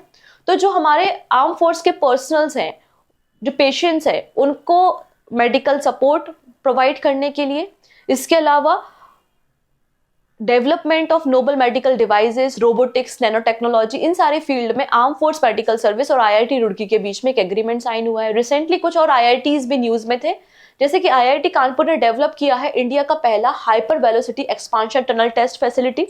ठीक है, IIT मद्रास ने अपना नया कैंपस कैंडी श्रीलंका में ओपन किया है। रिलायंस जियो ने ज्वाइन किया है IIT बॉम्बे को to launch the Bharat GPT, और IIT गुवाहाटी ने आसाम गवर्नमेंट के साथ कोलैबोरेशन किया है to Arohan scheme over STEM. ठीक है, नेक्स्ट है नेशनल ई लाइब्रेरी ऐप। तो रिसेंटली मिनिस्ट्री ऑफ एजुकेशन ने जो अभी वर्ल्ड बुक फेयर हमने डिस्कस किया था, उसी वर्ल्ड बुक फेयर में नेशनल ई लाइब्रेरी ऐप को भी लॉन्च किया है, जिसका अनाउंसमेंट बजट 23-24 में किया गया था। ये अपने तरीके का पहला एप्लीकेशन है जिसमें नॉन एकेडमिक बुक्स आपको देखने को मिलेंगी फॉर चिल्ड्रंस। अलग अलग एज ग्रुप्स के लिए आपको यहाँ पे बुक देखने को मिलेंगी, वो भी 22 लैंग्वेजेस में, 3 to 8 year, 8 to 11 year, 11 to 14 and 14 to 18 years के लिए। इसके अलावा एक ई लर्निंग प्लेटफॉर्म ई जादुई पिटारा को भी लॉन्च किया गया है, जिससे चाइल्डहुड एजुकेशन को अर्ली स्टेज में ही हम डेवलप करें। इसमें कई सारे एजुकेशनल पजल्स होंगे, स्टोरीज होंगी अलग अलग लैंग्वेजेस में, जिसके लिए ई जादुई पिटारा को लॉन्च किया गया है under the new education policy 2020। Next है एक रिपोर्ट पब्लिश हुई है by the bureau of energy efficiency statics. इन्होंने बताया है कि इलेक्ट्रॉनिक व्हीकल्स इंफ्रास्ट्रक्चर डेवलपमेंट के मामले में, मतलब चार्जिंग स्टेशन वगैरह को सेटअप करने के मामले में टॉप पर है कर्नाटका। कर्नाटका के बाद आप देखेंगे कर्नाटका में 5000 से ज्यादा public electronic vehicle charging station है। कर्नाटका के बाद महाराष्ट्र एंड दिल्ली का नंबर आता है। वहीं अगर इलेक्ट्रॉनिक व्हीकल ईवी व्हीकल्स को हम अगर बात करें एडॉप्शन के मामले में, तो सबसे आगे है उत्तर प्रदेश। उत्तर प्रदेश के बाद महाराष्ट्र और कर्नाटका है। लेकिन कर्नाटका पहला स्टेट है जिसने 2017 में ईवी पॉलिसी को इंट्रोड्यूस किया था। ठीक है, नेक्स्ट है APEDA facilitate the export of banana from India to Russia by sea. APEDA का फुल फॉर्म क्या होता है? Agriculture and processed food product export development authority है। तो APEDA under the ministry of commerce and industry काम करता है। इन्होंने सी रूट के जरिए एक कंसाइनमेंट भेजा है रशिया। और किसका कंसाइनमेंट है? ये बनाना का है, जिसमें 1540 बॉक्सेस ऑफ बनानास थे जिसको ट्रांसपोर्ट किया गया है। कहां से ट्रांसपोर्ट किया गया है? सी से। किसने ट्रांसपोर्ट किया है? गुरु कृपा कॉर्पोरेशन प्राइवेट लिमिटेड, जो कि एक मुंबई बेस्ड एक्सपोर्टर है, जो कि फ्रेश फ्रूट एंड वेजिटेबल को एक्सपोर्ट करता है European union and middle east में। तो यहाँ पे एक कंसाइनमेंट रशिया भी भेजा गया है। और यहाँ पे अपेडा ने एक एग्रीमेंट साइन किया है किसके साथ? CISH, मतलब सेंट्रल इंस्टीट्यूट ऑफ सब ट्रॉपिकल हॉर्टिकल्चर के साथ एक MOU साइन किया है। ये MOU इसलिए है कि जब हम फ्रेश वेजिटेबल्स को, फ्रूट को भेजेंगे तो उसके लिए भी हमें कुछ टेक्नोलॉजी की रिक्वायरमेंट होती है कि लंबे समय तक सड़े ना, खराब ना हो। तो उसके लिए इस एग्रीमेंट को भी साइन किया गया है। ठीक है, बनाना एक हॉर्टिकल्चर प्रोड्यूस है जिसका प्रोडक्शन सबसे ज्यादा आप देखेंगे आंध्र प्रदेश में होता है, देन महाराष्ट्र, कर्नाटका, तमिलनाडु है। ठीक है, नेक्स्ट बात कर लेते हैं। Indian highway management company limited exclude Paytm payment bank from the list of authorised bank of for issuing FASTag. तो फास्टैग आपको पता है एक इलेक्ट्रॉनिक टोल कलेक्शन सिस्टम है और इसे NHAI national highway authority of India ने इंट्रोड्यूस किया था। ये इसको ऑपरेट करता है। हमारा जो फास्टैग होता है वो RFID मतलब रेडियो फ्रिक्वेंसी आइडेंटिफिकेशन टेक्नोलॉजी पे काम करता है। फास्टैग वैलिड होते 5 सालों के लिए, उसके बाद आप बार बार इसे रिचार्ज कर सकते हैं। ठीक है, अब हमारी जो यहाँ पे जो आपका national highway authority of India है, इसकी ही एक आर्म है, इसकी एक प्रमोटेड आर्म है जिसका नाम है Indian highway management company limited, और यही फास्टैग को मैनेज करती है। 2016 में फास्टैग को लॉन्च किया गया था। तो यहाँ पे कुछ ऑथराइज्ड बैंक होते हैं जो कि फास्टैग को इशू करते हैं। 32 ऑथराइज्ड बैंक है। इस लिस्ट में से पेटीएम पेमेंट बैंक को बाहर कर दिया है। ठीक है, government issued guidelines for using green hydrogen in the transport sector. अब गवर्नमेंट चाहती है कि पब्लिक ट्रांसपोर्ट जो हमारी बसेस वगैरह हैं उसमें हम ग्रीन हाइड्रोजन का इस्तेमाल करें, जिससे हम अपने कार्बन फुटप्रिंट को रिड्यूस कर सकें। इसलिए ट्रांसपोर्टेशन सेक्टर में ग्रीन हाइड्रोजन को इस्तेमाल करने के लिए कुछ गाइडलाइंस को इशू किया है। किसने किया है? Ministry of new and renewable energy ने इसे लॉन्च किया है under the national green hydrogen mission. ठीक है, अब यहाँ पे इसका टारगेट क्या है कि हम फॉसिल फ्यूल को रिप्लेस करेंगे ग्रीन हाइड्रोजन से, जिससे हम फॉसिल फ्यूल को कम इंपोर्ट करें। इस स्कीम को लॉन्च किया गया है कब तक के लिए? 25-26 फाइनेंशियल ईयर के लिए, और बजट रखा है 496 करोड़ रुपीस का। ठीक है, नेशनल ग्रीन हाइड्रोजन मिशन को हमने कब लॉन्च किया था? तो 4 जनवरी 2023 को, 2023 में ही 4 जनवरी को लॉन्च किया गया था। कब तक के लिए? अप टू FY 2029-30 के लिए, जिसके 90,744 करोड़ रुपए का बजट दिया था। PM laid the foundation stone of Barsingsar solar power station. ठीक है, प्राइम मिनिस्टर नरेंद्र मोदी जी ने 300 मेगावाट का Barsingsar solar power station का फाउंडेशन स्टोन रखा है राजस्थान के बीकानेर डिस्ट्रिक्ट में। ठीक है, ये जो 300 मेगावाट का प्रोजेक्ट है इसको डिजाइन मतलब तैयार कौन करेगा? NLC limited. NLC लिमिटेड मतलब नाइवेली लिग्नाइट कॉर्पोरेशन लिमिटेड इसको तैयार करेगी, जो कि मिनिस्ट्री ऑफ कोल के अंदर एक बॉडी है। इसे 2024 तक कमीशन कर दिया जाएगा। अभी फाउंडेशन स्टोन रखा है। इसके अलावा प्राइम मिनिस्टर नरेंद्र मोदी जी ने श्री कल्की धाम टेम्पल का भी फाउंडेशन स्टोन रखा है समर डिस्ट्रिक्ट इन उत्तर प्रदेश में। ठीक है, समर district in Uttar Pradesh. Next है INDUS X summit, India US defence acceleration ecosystem summit, जिसको इंडस समिट कहते हैं। इसकी शुरुआत जून 2023 में हुई थी, जिसमें दोनों नेशंस अपनी डिफेंस टेक्नोलॉजी में नया इनोवेशन करना चाहते हैं। To bolster defence innovation and technology collaboration between these two nations. India का टारगेट है कि हम इंडिया का जो डिफेंस एक्सपोर्ट है उसको $5 बिलियन करना चाहते हैं बाय 2025। इसके अलावा ये समिट इसलिए भी होता है कि दोनों देश आपस में मिलकर जो इंडो पैसिफिक एरिया है वहां पे स्टेबिलिटी को मेंटेन करें। ठीक है, IDX यहाँ पे एक कह सकते हैं कि one of the partner nation रहा है इस समिट के लिए। सो IDX को 2018 में मिनिस्ट्री ऑफ डिफेंस ने लॉन्च किया था, जिसका मतलब मकसद क्या है, fostering innovation and technology development in the defence and aerospace sector. Next है, India opens space sector to 100% foreign investment. तो यूनियन कैबिनेट ने 100% FDI को अप्रूव कर दिया है इन द स्पेस सेगमेंट, जिससे स्पेस सेगमेंट को और इंक्रीज किया जा सके और प्राइवेट पार्टनर्स, जो प्राइवेट प्लेयर्स है, उनका कंट्रीब्यूशन भी इंक्रीज हो इन द स्पेस सेक्टर। ठीक है, तो ऑब्जेक्टिव आपको क्लियर है, to attract overseas player in the private company into the space segment. ये 3 कैटेगरी में है, up to 74%, up to 49% and 100%। ठीक है, तो पहला अगर देखते हैं, जैसे कि अगर कोई कंपनी है जो सैटेलाइट मैन्युफैक्चरिंग करती है, तो उस सेगमेंट में 74% तक का FDI अप्रूव किया गया है थ्रू द ऑटोमेटिक रूट। अगर आपको 74% से ज्यादा FDI करना है तो आपको फिर गवर्नमेंट और RBI की अप्रूवल लगेगी। सेकेंड है, 49% तक का FDI अलाउ किया है लॉन्चिंग व्हीकल सेगमेंट में, जो आपके PSLV GSLV लॉन्चिंग व्हीकल्स होते हैं ना, उस सेगमेंट में। और लास्ट में है जो आपकी सैटेलाइट्स के कंपोनेंट मैन्युफैक्चर करते हैं, जो कंपोनेंट मैन्युफैक्चरिंग सेक्टर है, उसमें 100% की FDI अप्रूव की गई है। नेक्स्ट है, REC foundation contributed to arm force flag day fund. तो रिसेंटली REC लिमिटेड ने 15 करोड़ रुपए फंड किया है arm force flag day fund में, जिससे जो एक्स सर्विसमैन के बच्चे हैं उनको एजुकेशन में हेल्प की जाएगी। तो education of children of ex serviceman के लिए इस फंड में कंट्रीब्यूट किया है 15 करोड़ रुपए। आर्म फोर्स फ्लैग डे हम 1949 से सेलिब्रेट करते हैं 7 दिसंबर को। नेक्स्ट है, रायसीना डायलॉग का 9th एडिशन रिसेंटली कंक्लूड हुआ है। न्यू दिल्ली में 21 फेब से 23 फेब के बीच में हुआ था। रायसीना डायलॉग राष्ट्रपति भवन में होता है। राष्ट्रपति भवन आपका रायसीना हिल पे है, इसलिए इसे रायसीना डायलॉग कहते हैं। इसकी शुरुआत 2016 में हुई थी। इस कॉन्फ्रेंस में जो पॉलिटिशियंस, बिजनेसमैन, मीडिया हाउसेज, ये सभी जो डेलीगेट्स होते हैं, जो किसी कंट्री के प्राइम मिनिस्टर या प्रेसिडेंट आए हुए हैं, वो सभी लोग यहाँ पे पार्टिसिपेट करते हैं। ठीक है, इसे ऑर्गेनाइज कौन कराता है, तो ministry of external affairs and observer research foundation इसे ऑर्गेनाइज कराता है। इस साल थीम क्या रही है रायसीना डायलॉग की, तो चतुरांग। चतुरांग का मतलब है यहाँ पे conflict, contest, cooperate and create. Next, cabinet approves flood management and border area programme for period 21-26। तो रिसेंटली नरेंद्र मोदी जी की कैबिनेट ने यहाँ पर border area programme, flood management and border area programme को कंटिन्यू करने के लिए अप्रूवल दे दिया है। और ये प्रोग्राम 5 ईयर के लिए है, 21-22 से 25-26 के लिए, जिसके लिए बजट है 4100 करोड़ रुपीस। अब इस स्कीम के 2 कंपोनेंट होंगे। एक जो कंपोनेंट है वो स्टेट्स के लिए है, मतलब ऐसे स्टेट है जहाँ पे फ्लड मैनेजमेंट की रिक्वायरमेंट है, प्रोग्राम की रिक्वायरमेंट है, इंफ्रास्ट्रक्चर डिजाइन करना है, एंटी इरोजन या फिर आपको ड्रेनेज डेवलपमेंट के लिए काम करना है, तो उसके इसमें 2940 करोड़ रुपए का बजट रखा गया है। यहाँ पे स्टेट की फंडिंग भी अकॉर्डिंगली होगी। जो यूनियन टेरिटरी है उनको तो 100% फंडिंग दी जाएगी।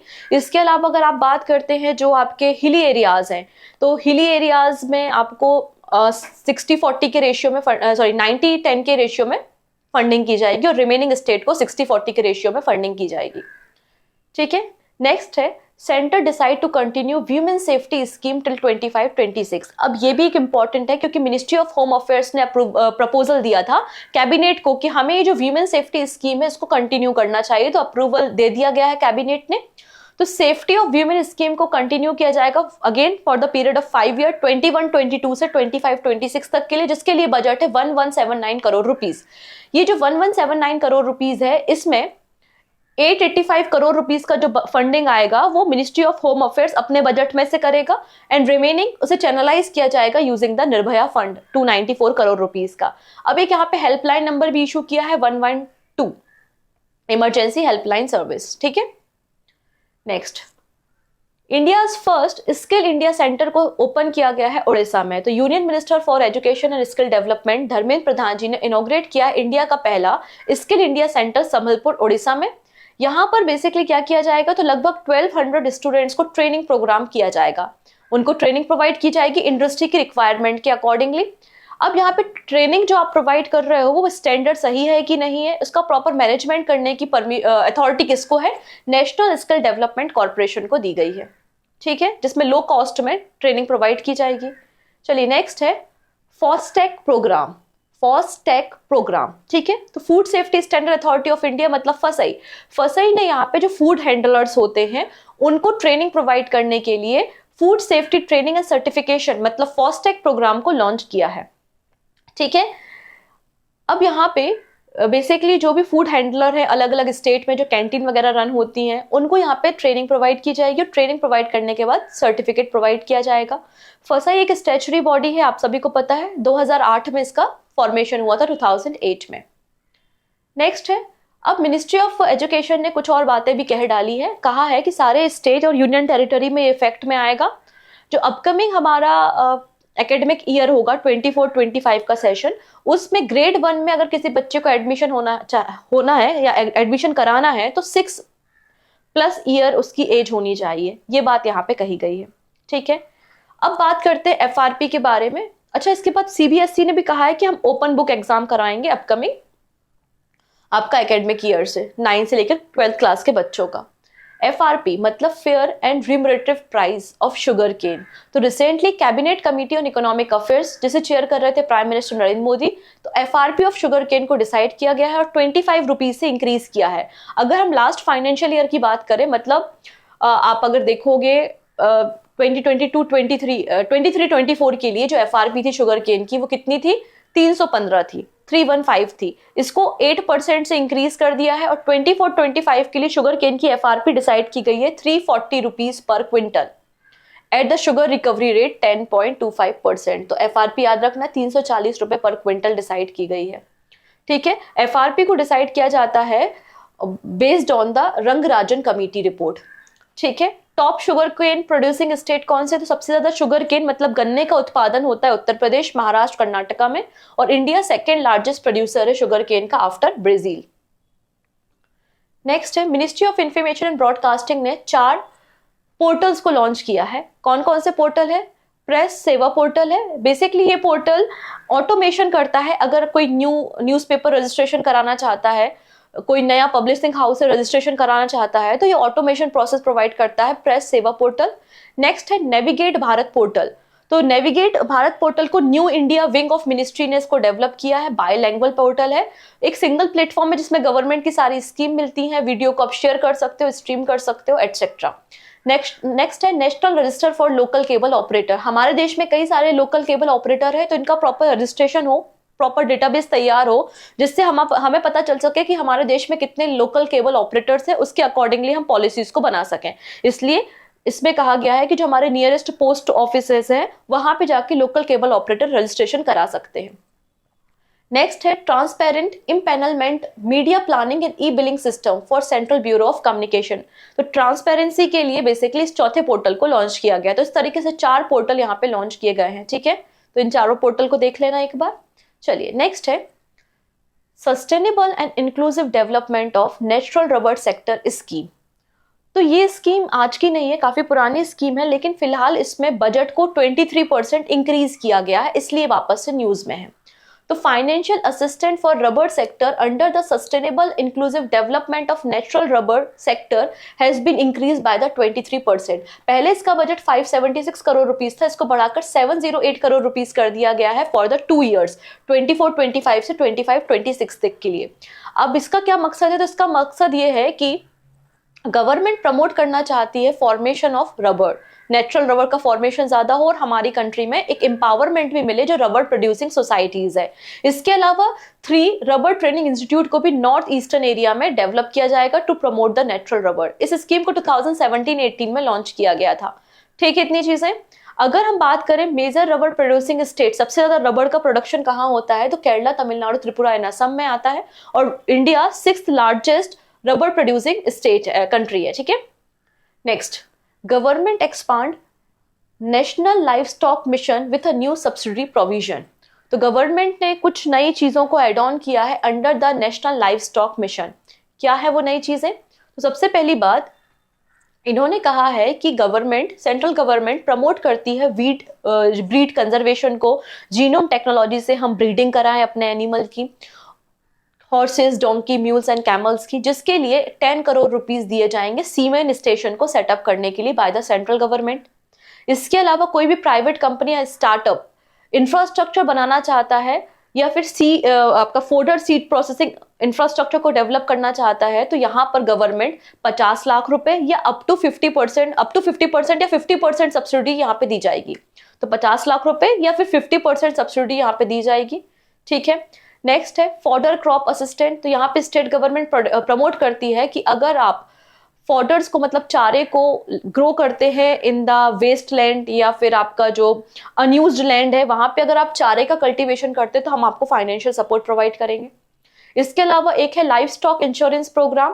तो यहाँ पे जो प्रीमियम अमाउंट था वो भी डिक्रीज कर दिया गया है और अब फार्मर्स को केवल 15% ही पे करना पड़ेगा। रिमेनिंग जो पेमेंट है वो आपको सेंट्रल गवर्नमेंट और स्टेट गवर्नमेंट का शेयर होगा 60:40 के रेशियो में। इसके अलावा पहले था कि 5 कैटल यूनिट को ही इंश्योर किया जाता था, इसको बढ़ा के 10 कैटल यूनिट कर दिया है। ठीक है।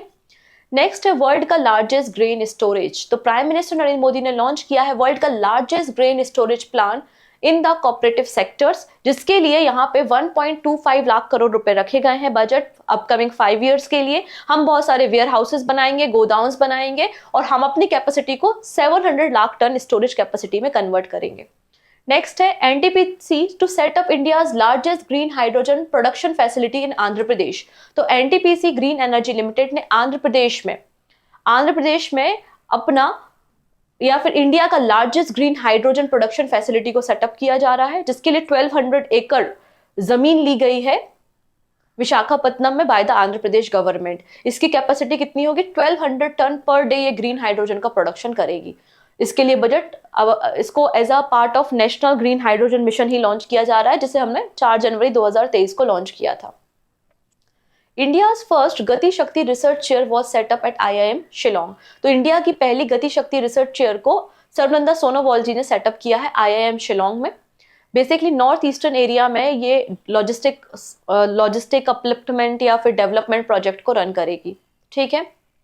Next, first solar project of NTPC renewable energy limited begin operation. तो एनटीपीसी रिन्यूएबल एनर्जी लिमिटेड का पहला सोलर प्रोजेक्ट छतरगढ़ राजस्थान में कमर्शियली ऑपरेशन में आ चुका है। इसकी कैपेसिटी 70 मेगावाट की कैपेसिटी है। एनटीपीसी का फॉर्मेशन 1975 में हुआ था, न्यू दिल्ली में हेड ऑफिस है और 2010 में इसको महारत्न कैटेगरी में शामिल किया गया था। नेक्स्ट है investor information and analytic platform. तो रिसेंटली राजीव चंद्रशेखर, जो कि union minister of state for electronics and IT हैं, इन्होंने investor information and analytic platform को लॉन्च किया है। क्या है ये प्लेटफॉर्म? तो it will serve as a one stop solution for the startup and entrepreneurship to easily get access to venture capitalist and investor network. इसलिए इस पोर्टल को लॉन्च किया गया है।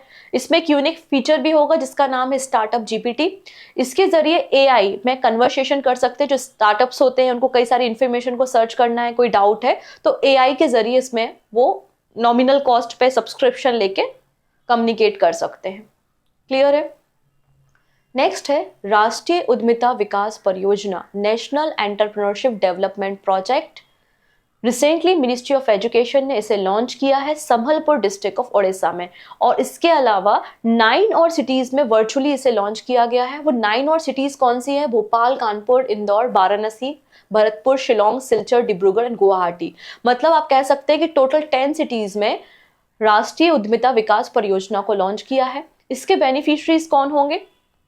जो पीएम स्वनिधि स्कीम के बेनिफिशरीज हैं वही इसके भी बेनिफिशरीज होंगे। इसमें बेसिकली जो स्ट्रीट वेंडर्स हैं उनकी स्किल्स को अप स्किल किया जाएगा, उनको ट्रेनिंग प्रोवाइड की जाएगी जिससे वो अपने बिजनेस को और ग्रो कर सकें, जिसमें 40% पार्टिसिपेशन वीमेंस का होगा और 22 वीक्स की यहाँ पे ट्रेनिंग प्रोवाइड की जाएगी। और फ्लिपकार्ट के साथ भी इन्होंने एक एग्रीमेंट साइन किया है। ये छोटे बिजनेसमैन फ्लिपकार्ट के जरिए अपनी रीच को बढ़ा सकते हैं। ठीक है। नेक्स्ट है Vantara, animal rescue and care facility. अभी जामनगर में जब अनंत अंबानी की मैरिज फंक्शन चल रहा था तो वनतारा पे काफी फोकस किया गया, आप लोगों ने न्यूज में देखा ही होगा। So Reliance industry and Reliance foundation ने लॉन्च किया है Vantara star of the forest programme, जिसमें यहाँ पर रेस्क्यू किया जाएगा, एनिमल्स को ट्रीट किया जाएगा, केयर किया जाएगा, और लगभग 3000 एकड़ जमीन पे इसे बनाया गया है जामनगर में। ठीक है। Largest solar battery project. तो solar energy corporation of India ने रिसेंटली इंडिया की largest solar battery energy storage system को लॉन्च किया है राजनांदगांव छत्तीसगढ़ में, जिसकी कैपेसिटी 40 मेगावाट की है। दिन के समय ये एनर्जी को स्टोर करेगा और रात के समय जब एनर्जी की डिमांड ज्यादा होती है तो छत्तीसगढ़ गवर्नमेंट इस इलेक्ट्रिसिटी को प्रोक्योर करेगी, परचेस करेगी और डिमांड को फुलफिल करेगी। ठीक है, वर्ल्ड बैंक का असिस्टेंट था इसको। नेक्स्ट है मिशन उत्कर्ष, रिसेंटली न्यूज में है। क्यों है न्यूज में, आइए हम देख लेते हैं। तो ministry of Ayush and ministry of women and child development ने एक एग्रीमेंट साइन किया है for nutritional improvement in the adolescent girl through Ayurveda intervention. तो बेसिकली हमारी जो कंट्री की 14 से 18 ईयर की गर्ल्स हैं उनमें कई सारी शिकायतें होती, एनीमिया की प्रॉब्लम है, टीवी प्रॉब्लम है, या फिर आपको हीमोग्लोबिन कम है। तो ऐसे केसेस में हम आपको न्यूट्रिशनल इंप्रूवमेंट करेंगे, वो भी आयुर्वेदा इंटरवेंशन से। इसलिए एक जॉइंट इनिशिएटिव लॉन्च किया गया है 5 डिस्ट्रिक्ट्स में अंडर द मिशन उत्कर्ष। वो 5 डिस्ट्रिक्ट्स कौन कौन सी हैं? तो आसाम की है डुबरी, छत्तीसगढ़ का बस्तर, झारखंड का पश्चिमी सिंहभूम, महाराष्ट्र का गढ़चिरौली और राजस्थान में धौलपुर है। ठीक है, टारगेट आपको क्लियर है। ट्राइबल कम्युनिटी की जो 95,000 एडोलसेंट गर्ल हैं उनको न्यूट्रिशनल इंप्रूवमेंट प्रोवाइड करना यूजिंग द आयुर्वेदा इंटरवेंशन। चलिए अब बात करते हैं शॉर्ट न्यूज पे। ये सारी हमारी नेशनल न्यूज थी, सारी इंपॉर्टेंट न्यूज को कवर करा है मैंने नेशनल न्यूज में कि कुछ भी यहां से बाहर ना जाए कम से कम। ठीक है, चलिए तो लोकसभा में अभी 47.66 लाख करोड़ रुपए का इंतरिम बजट को अप्रूवल दिया था। ठीक है, हमने बजट को सेपरेट डिस्कस किया हुआ है। मिनिस्ट्री ऑफ डिफेंस ने माइलस्टोन अचीव किया है जब से हमने government e market place portal को लॉन्च किया है, तब से अभी तक हमने 1 लाख करोड़ रुपए का प्रोक्योरमेंट किया है इन द डिफेंस सेक्टर 2016 से। टाटा ट्रस्ट ने इंडिया का पहला स्मॉल एनिमल हॉस्पिटल मुंबई में ओपन किया। एपिक फाउंडेशन ने मिल्की वेव टैबलेट को लॉन्च किया था फॉर द एजुकेशनल नीड्स को फुलफिल करने के लिए। नेक्स्ट है MeitY, ministry of electronics and information technology ने national institute of electronics and IT के साथ मिलकर होस्ट किया future skill summit in Guwahati. ठीक है, नेक्स्ट, अब जैसे कि मैंने बताया कि हम चाहते हैं कि हमारा जो टोल बेस्ड सिस्टम है वो सैटेलाइट जीपीएस बेस्ड हो, तो इसको पायलट प्रोजेक्ट लॉन्च किया गया है। कहां पर? मैसूर बेंगलोर एक्सप्रेसवे में।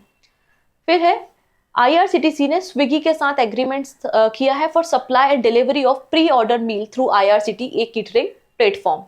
प्राइम मिनिस्टर नरेंद्र मोदी जी ने 647th बर्थ एनिवर्सरी संत रविदास जी की स्टैच्यू को अनवील किया है वाराणसी में। ठीक है, नेक्स्ट है telecom sector of excellence, DOT department of telecommunication, ministry of home affairs and bureau of police research and development ने मिलकर कंडक्ट किया विमर्स 5G हैकथॉन। ठीक है, जिसमें हमारी जो भी इन्वेस्टिगेशन एजेंसीज हैं या लॉ इन्फोर्समेंट एजेंसीज हैं वो जो चैलेंजेस फेस करते हैं इनोवेशन फील्ड में, तो उसको टैकल करने के लिए विमर्श 5G हैकथॉन को आयोजित किया गया था। बाकी मेरा पहला वोट देश के लिए कैंपेन तो हमने डिस्कस कर ही लिया है। ठीक है, डन। तो इस तरीके से नेशनल न्यूज तो फिनिश होती हैं। अब स्पोर्ट्स न्यूज में हार्डली 10 मिनट्स लगेगा, जल्दी से स्पोर्ट्स न्यूज को कवर करते हैं। ठीक है, तो सबसे पहले एक प्लेयर है जिनका नाम है दीप ग्रेस ईका। ये हॉकी प्लेयर है, आप देख सकते हैं। इन्होंने 2014 और 2018 के एशियन गेम में मेडल जीते थे और 2022 का जो बर्मिंघम कॉमनवेल्थ गेम हुआ था उस पर भी इन्होंने ब्रोंज मेडल जीता था, पर फिलहाल इन्होंने इंटरनेशनल रिटायरमेंट अनाउंस कर दिया है। ठीक है, चलिए नेक्स्ट है अभिनव बिंद्रा। अभिनव बिंद्रा आपको पता है 2008 के बीजिंग ओलंपिक्स में इन्होंने शूटिंग में गोल्ड मेडल लाया थे। ठीक है, ओलंपियन है और इन्हें टॉर्च बियरर बनाया गया है फॉर द 2024 पेरिस ओलंपिक के लिए। ठीक है, फिर नागेश ट्रॉफी। नागेश ट्रॉफी का रिलेशन ब्लाइंड क्रिकेट से है। किससे है? ब्लाइंड क्रिकेट से इसका एसोसिएशन है और कर्नाटका ने आंध्र प्रदेश को डिफीट करके नागपुर में नागेश ट्रॉफी लिफ्ट की है। नेक्स्ट है 5 Indian chess player among the top 10 in junior world ranking. तो यहाँ पे टॉप 10 में जूनियर वर्ल्ड रैंकिंग में हमारे देश के 5 chess player for the first time आए हैं। आपको बस इन चेस प्लेयर का नाम याद रखना है, इनकी रैंकिंग उतनी इंपॉर्टेंट नहीं है। हाँ, आर प्रज्ञानंदन ने टॉप किया है, ये हमारे लिए इंपॉर्टेंट है। इसके अलावा आप देखो डी गुकेश है, निहाल सरीन, रौनक साधवानी एंड लियोन लूक मेंडोनका, ये टॉप 10 में शामिल हुए हैं जूनियर वर्ल्ड रैंकिंग में। वहीं अगर हम बात करते हैं फीमेल कैटेगरी में, सो 2 इंडियन फीमेल का नाम आपको देखने को मिलेगा, दिव्या देशमुख है और सरयू बेलपुला है। इनका नाम बस आप याद रखेंगे। चलिए अब बात करते हैं 2024 टाटा स्टील चेस टूर्नामेंट के बारे में, जिसकी शुरुआत 1930 में हुई 38 में हुई थी और पहली बार कोई चाइनीज विनर रहा है। वेई ई इनका नाम है और इन्होंने टाटा स्टील चेस टूर्नामेंट 2024 को जीता है। वहीं अगर हम चैलेंजिंग कैटेगरी में देखें तो चैलेंजिंग कैटेगरी में इस टाइटल को जीता है ग्रैंड मास्टर लियोन ल्यूक मेंडोका ने। इन्होंने डिफीट किया था दिव्या देशमुख को। FIFA to introduce blue card for the sin bin. तो यहाँ पे इंटरनेशनल फुटबॉल एसोसिएशन बोर्ड ने डिसाइड किया है कि अपकमिंग जो मैचेस होंगे उसमें हम इंट्रोड्यूस करेंगे blue card. Already red card और येलो कार्ड होता है, एक नया कार्ड कैटेगरी है which is blue card. Blue card अगर कोई भी प्लेयर जो रेफरीज है या फिर जो भी स्टाफ है जो होस्ट करा रहा है फीफा, उनके साथ अगर आप मिसबिहेव करते हो, एम्पायर के साथ अगर आप मिसबिहेव करते हो, रेफरी के साथ मिसबिहेव करते हो बेसिकली, सो आपको यहाँ पे 10 मिनट्स के लिए फील्ड को छोड़ के जाना पड़ेगा और अगर आपको 2 ब्लू कार्ड मिल गए तो इसको कंसिडर किया जाएगा as a red card. Next है स्पोर्ट स्टार एसेस अवार्ड 2024। ये पूरी एक लिस्ट है, आप आराम से बैठ के पढ़ सकते हो उसको। मैं कुछ पर्सनल के बारे में बता देती हूँ, जैसे कि स्पोर्टमैन ऑफ द ईयर। ठीक है, चलिए हाँ, स्पोर्टमैन ऑफ द ईयर आप देखेंगे इंडिविजुअल कैटेगरी में सात्विक साईराज और चिराग शेट्टी रहे हैं। वहीं अगर बात करते हैं sport women of the year, Ramesh R Vaishali, Ramesh Babu Vaishali और सिफ्त कौर सामरा जो कि एक शूटर है। वहीं पैरा स्पोर्ट में सुमित अंतल का नाम आपको बिल्कुल नहीं भूलना है, जेवलिन थ्रो से एसोसिएटेड है। और वीमेन कैटेगरी में यहां पर आप देखेंगे Thulasimathi Murugesan para badminton player है। Coach of the year Rahul Dravid रहे हैं। Best state for the promotion of sport Tamil Nadu रहा है। वहीं अगर बेस्ट पीएसयू की बात करते हैं जिन्होंने स्पोर्ट को प्रमोट किया, वो एनटीपीसी है। ठीक है, इसके अलावा आपको कुछ और प्लेयर के नाम बिल्कुल रट लेने हैं, मैं आपको बताती हूँ कौन कौन से। पहले है sports women of the year track and field Parul Chaudhary, athlete है ये। फिर आपको sport women of the year team sport में वंदना कटारिया का नाम नहीं भूलना है, हॉकी से है। वहीं sport man of the year team sports में हार्दिक सिंह एंड मोहम्मद सामी अर्जुन अवार्डी भी है। फिर लाइफ टाइम अचीवमेंट अवार्ड आप देख सकते हैं यहाँ पे former cricketer Chandu Borde and Karnam Malleswari weightlifter, very important, very very important. Next है sport star of the year male Neeraj Chopra और फीमेल में है Sheetal Devi para archer, very important. इनके लिए राष्ट्रपति ने प्रोटोकॉल भी ब्रेक किया था, इसलिए बहुत इंपॉर्टेंट है। ये किसी पेपर में किसी सेट में मिलेंगी, ठीक है, लिख लो, कहीं पे लिख सकते हो। जब आएगा तब मुझसे बात करना कि हाँ मैम आपने बोला था शीतल देवी मिल गई। ठीक है, national team of the year Indian men's cricket team को मिला है। ठीक है, international icon Muttiah Muralitharan, done. Next है एसएएफएफ वीमेन्स अंडर 19 चैंपियनशिप। तो एसएएफएफ वीमेन अंडर 19 चैंपियनशिप इस बार देखेंगे इंडिया के साथ साथ ज्वाइंट विनर डिक्लेयर किया गया है, किसे, बांग्लादेश को। ठीक है, नेक्स्ट है एक है वो सुमित अंतिल, अलग है। हम बात कर रहे हैं अभी सुमित नागल के बारे में। इन्होंने Chennai open ATP challenger trophy को लिफ्ट किया है। ठीक है, और पहली बार एक वर्ल्ड टॉप 100 की लिस्ट में शामिल हुए हैं। टेनिस प्लेयर है सुमित नागल इनका नाम है, आपको इनका नाम याद रखना है। ठीक है, नेक्स्ट है Australia defeated India to win under 19 ICC world cup one day title. तो recently under 19 ICC world cup हुआ था साउथ अफ्रीका में। फाइनल मैच ऑस्ट्रेलिया और इंडिया के बीच में हुआ था और ऑस्ट्रेलिया ने डिफीट किया है इंडिया को और 15th नंबर का under 19 ICC world cup trophy को लिफ्ट किया है। ऑस्ट्रेलिया की ये 4th नंबर की ट्रॉफी है। ऑस्ट्रेलिया ने इसके पहले 1988, 2002 और 2010 में ट्रॉफी को लिफ्ट किया था, बट स्टिल इंडिया भी आगे चल रहा है। इंडिया ने टोटल 5 टाइम इस ट्रॉफी को लिफ्ट किया है और इंडिया के टीम के कैप्टन कौन थे, Uday Saharan. Amit Panghal and Sachin Siwach bag gold medal at Strandja memorial tournament in Bulgaria. तो वर्ल्ड चैंपियन मेडलिस्ट है अमित पंघाल एंड सचिन सिवाच। इन लोगों ने स्ट्रेंजा मेमोरियल टूर्नामेंट बुल्गारिया में गोल्ड मेडल जीता है। वहीं निखत जरीन ने सिल्वर मेडल जीता है। ठीक है, बॉक्सर है भाई ये लोग। फिर है sport minister Anurag Singh Thakur hand over chess olympiad torch in the Budapest. जो लास्ट एडिशन मतलब 44th edition of the chess olympiad हुआ था वो चेन्नई में हुआ था, मतलब भारत ने होस्ट किया था। ठीक है, जिसमें विनर कौन था, उज्बेकिस्तान था और यूक्रेन, मतलब मेंस कैटेगरी में उज्बेकिस्तान था, वीमेंस कैटेगरी में यूक्रेन था। इंडिया कहीं था, हाँ इंडिया जो था वो मेंस एंड वीमेंस मतलब open category and women's category दोनों में आप देखोगे 3rd प्लेस पे इंडिया था। अब अगला जो 45th एडिशन चेस ओलंपियाड का होगा वो हंगरी में होगा, इसलिए हमारे जो स्पोर्ट मिनिस्टर है अनुराग सिंह ठाकुर, उन्होंने टॉर्च ट्रांसफर कर दी है बुडापेस्ट को। ठीक है, कोई दिक्कत नहीं, कर देने दो। नेक्स्ट है Indian women's badminton team has won the title of badminton Asia team championship 2024। अब ये चैंपियनशिप देखो तो मलेशिया में हुई थी और इंडिया वीमेन बैडमिंटन टीम ने इस टाइटल को जीता है थाईलैंड को डिफीट करके। ठीक है, फिफ्थ एडिशन था 2016 से खेला जा रहा है और हमारी जो टीम को लीड कर रही थी वो पीवी सिंधु थी। नेक्स्ट है इंडियन हैमर थ्रोअर रचना कुमारी, इनको 12 साल के लिए बैन कर दिया है, डोपिंग के मामले में फंस गई है ये। ठीक है, तो आपको इनका नाम और इनकी फील्ड याद रखनी है। Mahendra Singh Dhoni selected captain of all time great IPL team. So एक देखो आईपीएल को 2008 में लॉन्च किया गया था, तो इसकी एनिवर्सरी सेलिब्रेट कर रहे थे, तो इसके लिए एक पैनल बनाया गया। उस पैनल ने बताया पूरा ऑल टाइम ग्रेट आईपीएल की टीम, जितनी भी आईपीएल की टीम है उसके कुछ कुछ प्लेयर्स को लेके कंप्लीट टीम बनाई है। उस टीम के कैप्टन कौन बनाए गए हैं? महेंद्र सिंह धोनी। ठीक है, रोहित शर्मा का नाम इस लिस्ट में नहीं है। नेक्स्ट है PM Modi virtually inaugurated 4th edition of Khelo India university game. तो 4th खेलो इंडिया यूनिवर्सिटी गेम कहाँ हो रहे हैं? आसाम में हो रहे हैं। ठीक है, 16 स्पोर्ट्स में यहाँ पे पार्टिसिपेशन होगा। जिसका मैस्कॉट क्या है? इसका मैस्कॉट है अष्टलक्ष्मी, जो कि एक बटरफ्लाई है। ठीक है, जो कि एक बटरफ्लाई है। नेक्स्ट है CET picked as an official partner for IPL and will spend 240 crore rupees for 5 years। तो बीसीसीआई ने अभी 4 आईपीएल स्पॉन्सरशिप टाइटल्स को बेचा है, जिसके जरिए इन्होंने 1485 करोड़ रुपीस रेज किए हैं। माई 11 circle, RuPay, angel one and CET, जो कि एक टायर मैन्युफैक्चरिंग कंपनी है। ठीक है, डन। नेक्स्ट अब बात कर लेते हैं यहाँ पे आर्चरी एशिया कप 2024 के बारे में। Archery Asia cup 2024 Baghdad Iraq में हुआ था, जिसमें इंडिया ने 14 मेडल अचीव किए हैं। 9 gold, 4 silver and 1 bronze medal है। ठीक है, इसमें आपको एक नाम याद रखना है, विच इज दीपिका कुमारी का। दीपिका कुमारी एक आर्चर है। चलिए अगली पर्सन जो है उनका नाम है जसिंता कल्याण। ठीक है, Jacinta Kalyan makes history as a India's first female pitch curator. First female pitch curator बन गई है और अभी जो बेंगलुरु में WPL चल रहा है, विमेन प्रीमियर लीग, उसकी पिच को प्रिपेयर करने की रिस्पॉन्सिबिलिटी इनके पास है। Next, defence minister approve financial incentive scheme for arm force personal excelling in the Asian games. तो फॉर द फर्स्ट टाइम इस तरीके की स्कीम को अनाउंस किया गया है by the minister of defence, ministry of defence.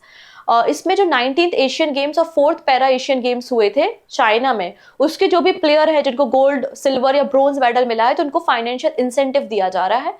Gold medallist को 25 लाख रुपए, सिल्वर मेडल को 15 लाख और ब्रोंज मेडल को 10 लाख रुपीस दिए जाएंगे each.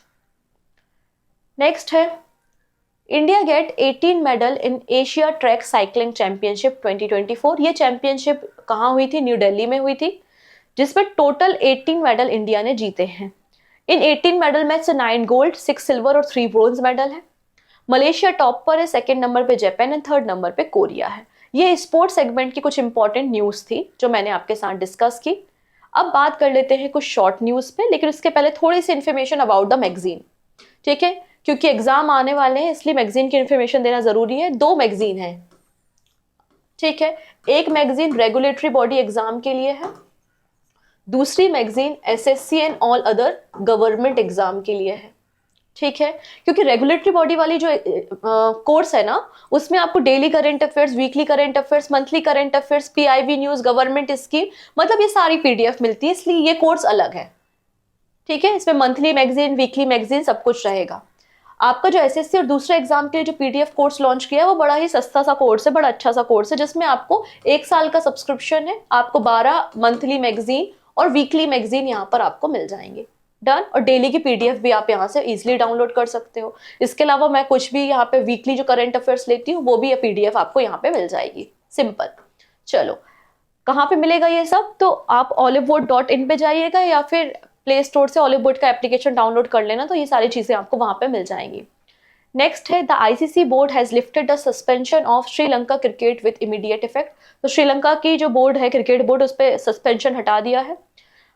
77 edition of national football champion of the Santosh trophy को होस्ट करेगा फाइनल अरुणाचल प्रदेश। संतोष ट्रॉफी का रिलेशन फुटबॉल से है। फिर है तेलंगाना फुटबॉल एसोसिएशन ने एक माइलस्टोन अचीव किया है by securing approval to host the FIFA world cup qualifier round between India and Kuwait. फिर ICC ने यूके क्रिकेटर रिजवान जावेद को 17 साल के लिए बैन कर दिया है, इन पे मैच फिक्सिंग के आरोप थे। चलिए अगली बात करते हैं यहाँ पर एशियन गेम मेडलिस्ट अंश अग्रवाल। तो यहाँ पे जो अंश अग्रवाल है, इन्होंने पेरिस ओलंपिक कोटा को सिक्योर कर लिया और ये पहले है जिन्होंने ड्रेसाज कैटेगरी में इसे सिक्योर किया है, मतलब घुड़सवारी में। ठीक है, फिर बाबर आजम पाकिस्तान के क्रिकेटर हैं और ये क्विकेस्ट क्रिकेटर बन गए हैं जिन्होंने 10,000 रन बनाए हैं T20 इंटरनेशनल में। नेक्स्ट क्रिकेटर है नमीबिया के जॉन निकोल लॉफ्टी ईटन। इन्होंने T20 इंटरनेशनल क्रिकेट हिस्ट्री में 33 बॉल में सेंचुरी बनाई है। ठीक है, 33 बॉल में सेंचुरी बनाने वाले क्रिकेटर बन गए हैं। फिर न्यूजीलैंड के फास्ट बॉलर है जिनका नाम है नील बैगनर। इन्होंने रिटायरमेंट अनाउंस कर दिया इंटरनेशनल क्रिकेट से। नेक्स्ट है इंडियन स्क्वॉश प्लेयर है अभय सिंह।